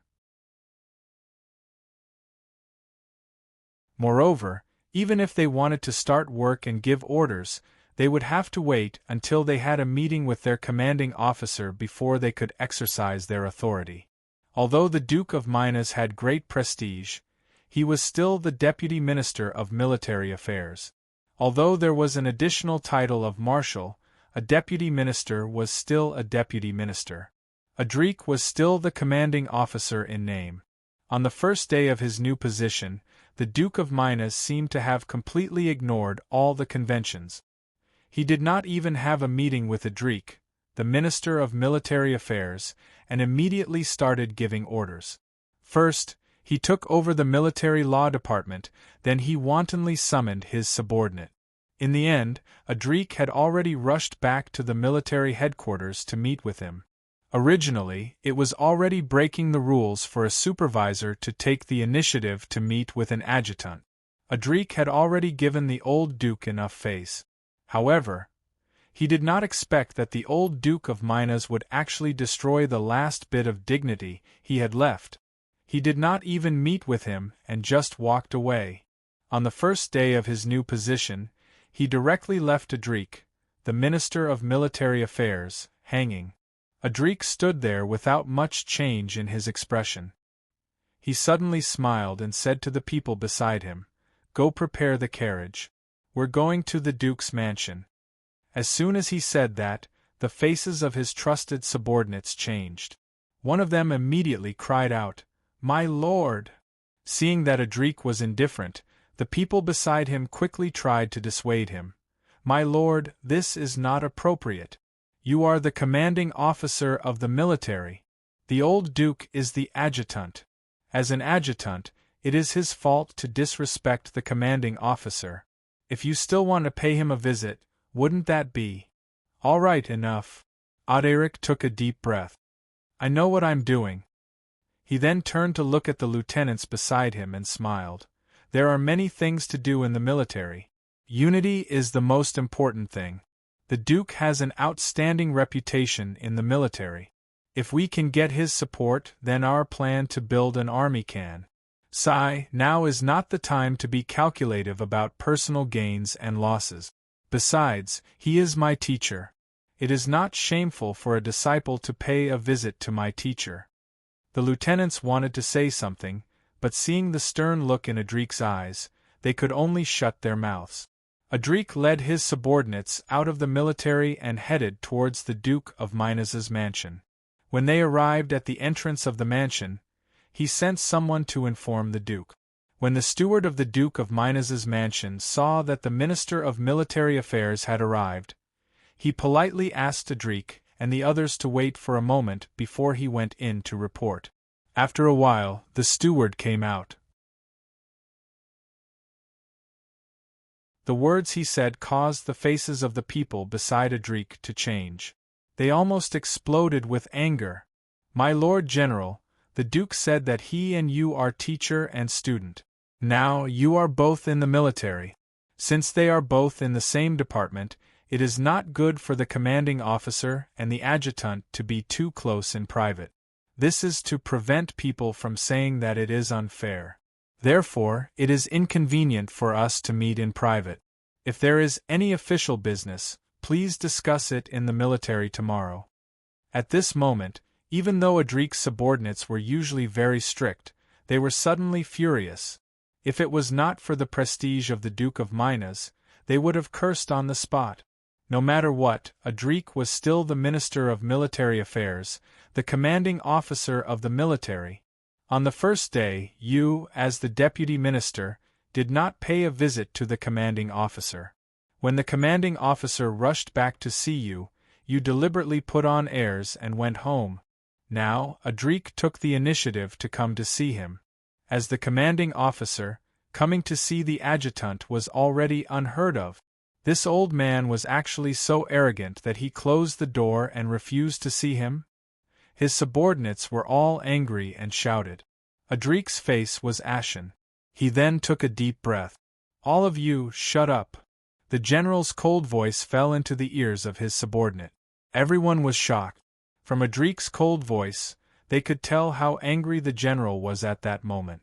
Suddenly, the whole place was silent. Adrik took a deep breath and coldly glanced at the steward of the Duke of Minas's residence. His sharp eyes immediately made the steward tremble. Then, Adrik let out a long breath. His expression relaxed and he lightly said, "If that is the case, I will not disturb the Duke." He seemed to smile and waved his hand. He then turned around and left with his subordinate. However, on the way back, there was a small incident. After leaving the Duke of Minas's residence and walking down a street, they met a group of people.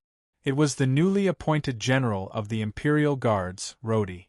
After his first day in office, the young Duke had returned to his residence at night. Seeing the son of Duke Minas, Aderic's entourage, who had just been rejected at the entrance of the Duke's mansion, were all furious.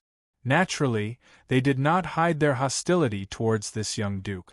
On the other hand, Adrik politely stopped the group and casually chatted with Rodi on the side of the road.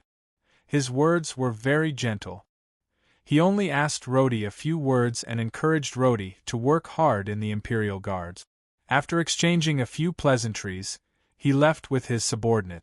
Rodi, on the other hand, had an awkward expression. He looked a little ashamed. He had heard about what happened in the military and knew about his father's actions on his first day in office. That was why he hurried home early to persuade his father. He did not expect to meet Adrik on the way home. Although Adrik did not say that he was rejected by the Duke of Minas, how could Rodi not guess when he saw the resentful expressions of Adrik's subordinates? Rodi was ashamed that his father had gone to such an extent. In front of Auderic, she felt that she could not even lift her head. Adrik was the disciple of the Duke of Minas. He was of the same generation as Rodi, but he was much older than Rodi. He had always treated Rodi like an older brother. Even when they met that day, he did not seem to mind. His speech and actions were the same as before. Rodi did not know how to face Auderic. After Auderic left, he let out a long sigh. His father had gone too far by doing this. The Duke of Minas's first day in office naturally attracted the attention of the entire imperial capital. What happened on this day caused the imperial capital to fall into a strange atmosphere. Everyone knew that the Duke of Minas's revival was a means for the imperial family to keep Adrik in check. To put it bluntly, the Duke of Minas joined the military to compete with Adrik. However, no one had expected that the Duke would be so thorough and straightforward. On the first day in office, he directly tore apart all pretenses and drew a clear line between himself and Adrik. There was no room for maneuver at all. It was likely that it would trigger a choice of sides. It was unknown how many people in the imperial capital would not be able to sleep that night. The setting sun was like fire and blood. Standing on the balcony and looking at the setting sun, Daphne suddenly sighed faintly. The setting sun dyed her cheeks crimson. That faint sigh drifted with the wind of the evening. Shaya, look at this sunset. How different is it from the morning sun? Unfortunately, one symbolizes hope and the other symbolizes. Behind her, a pair of strong arms gently embraced Daphne's frail body. Shaya lowered his head and sniffed the hair of the woman in his arms. He said softly, "You're thinking too negatively. I'm here. It'll be fine." Daphne was a little confused in Shaya's arms. Then her eyes finally became clear. She turned around and looked up into Shaya's eyes. "You go." Shaya narrowed his eyes. Go. Go back to the north." Daphne bit her lip and whispered, "You're someone who does great things. How can you keep being trapped here and wasting time with me? You have your responsibilities. If you continue to be tied up here because of me, it's tantamount to me harming you." Shaya gazed into Daphne's eyes with a complicated expression. Seeing that Shaya was about to say something, Daphne suddenly raised her soft little hand and covered Shaya's mouth. She whispered, "You don't have to say anything. I understand. I understand what you mean. I understand everything." Shaya sighed softly, slowly grasped the little hand covering his mouth, and then slowly moved it away. His eyes gradually became serious. "The person who tried to assassinate you last night was Roer. He had no choice. Don't blame him. Don't worry, he won't do anything. He has promised me that he will try his best to protect you in the capital. If you encounter anything important in the capital, you can trust this fatso. Promise me, don't be so negative. I don't want to see that look of despair in your eyes again. Promise me that you'll live well and try your best to live." Your father drew a clear line between himself and Adrik today. Although he did it a little too hastily, it's good for you. By doing this, Garcia will only rely on him more, so he won't harm you for the time being. With every word Shaya said, the woman in his arms softly responded. Her gentle appearance made Shaya's heart tremble slightly. Holding Daphne's hand with both hands, Shaya took a deep breath and looked up at the gradually disappearing sun. "Give me a little time. It won't be long, I promise it won't be long. I will bring an army of thousands of men and horses to the imperial capital. Then I will rescue you from this cage. Believe me, that day won't be too far away." Also on this night, in the distant north, the northern border of the empire, Notts County. In the night, the huge military camp was silent. Only the black flags were fluttering in the wind. The inside and outside of the Black Flag Army's camp were austere. Only the elite soldiers patrolling at night used their sharp eyes to sweep around in the night. At some unknown time, a figure slowly walked over on the road leading to the main gate of the military camp. In the night, this figure walked slowly and unhurriedly. His pace was calm, and even had a feeling of taking a leisurely stroll. But in such a solemn military camp, such a silhouette was extremely strange. Soon, the patrolling elite soldiers immediately went up to greet him, their sharp blades flashing with a cold light in the night. "Who is it?" The Black Flag Army soldiers vigilantly surrounded the person on the road.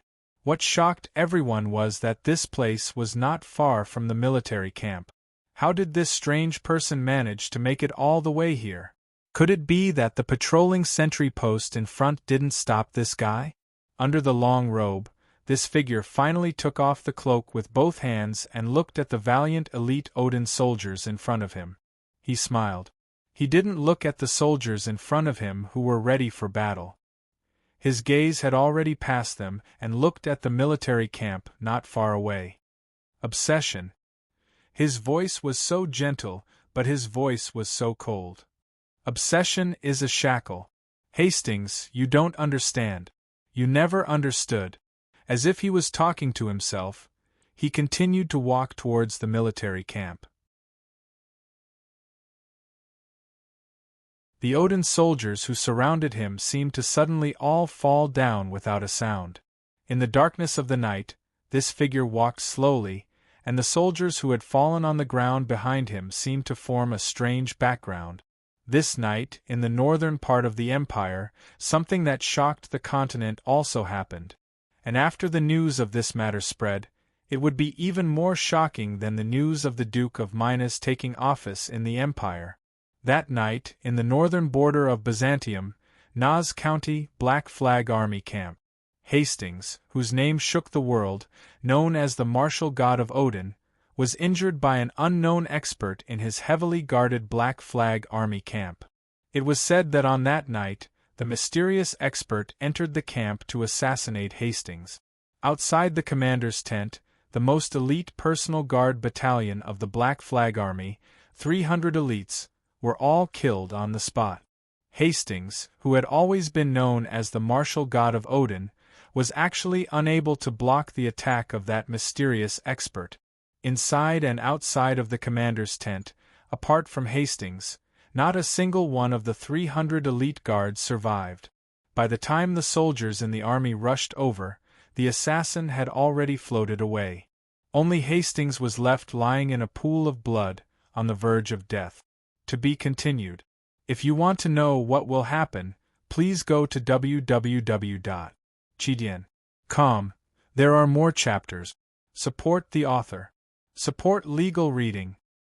You're tuning in to the Phoenix Knights YouTube channel. Don't forget to subscribe and join us on this journey to catch the most captivating stories.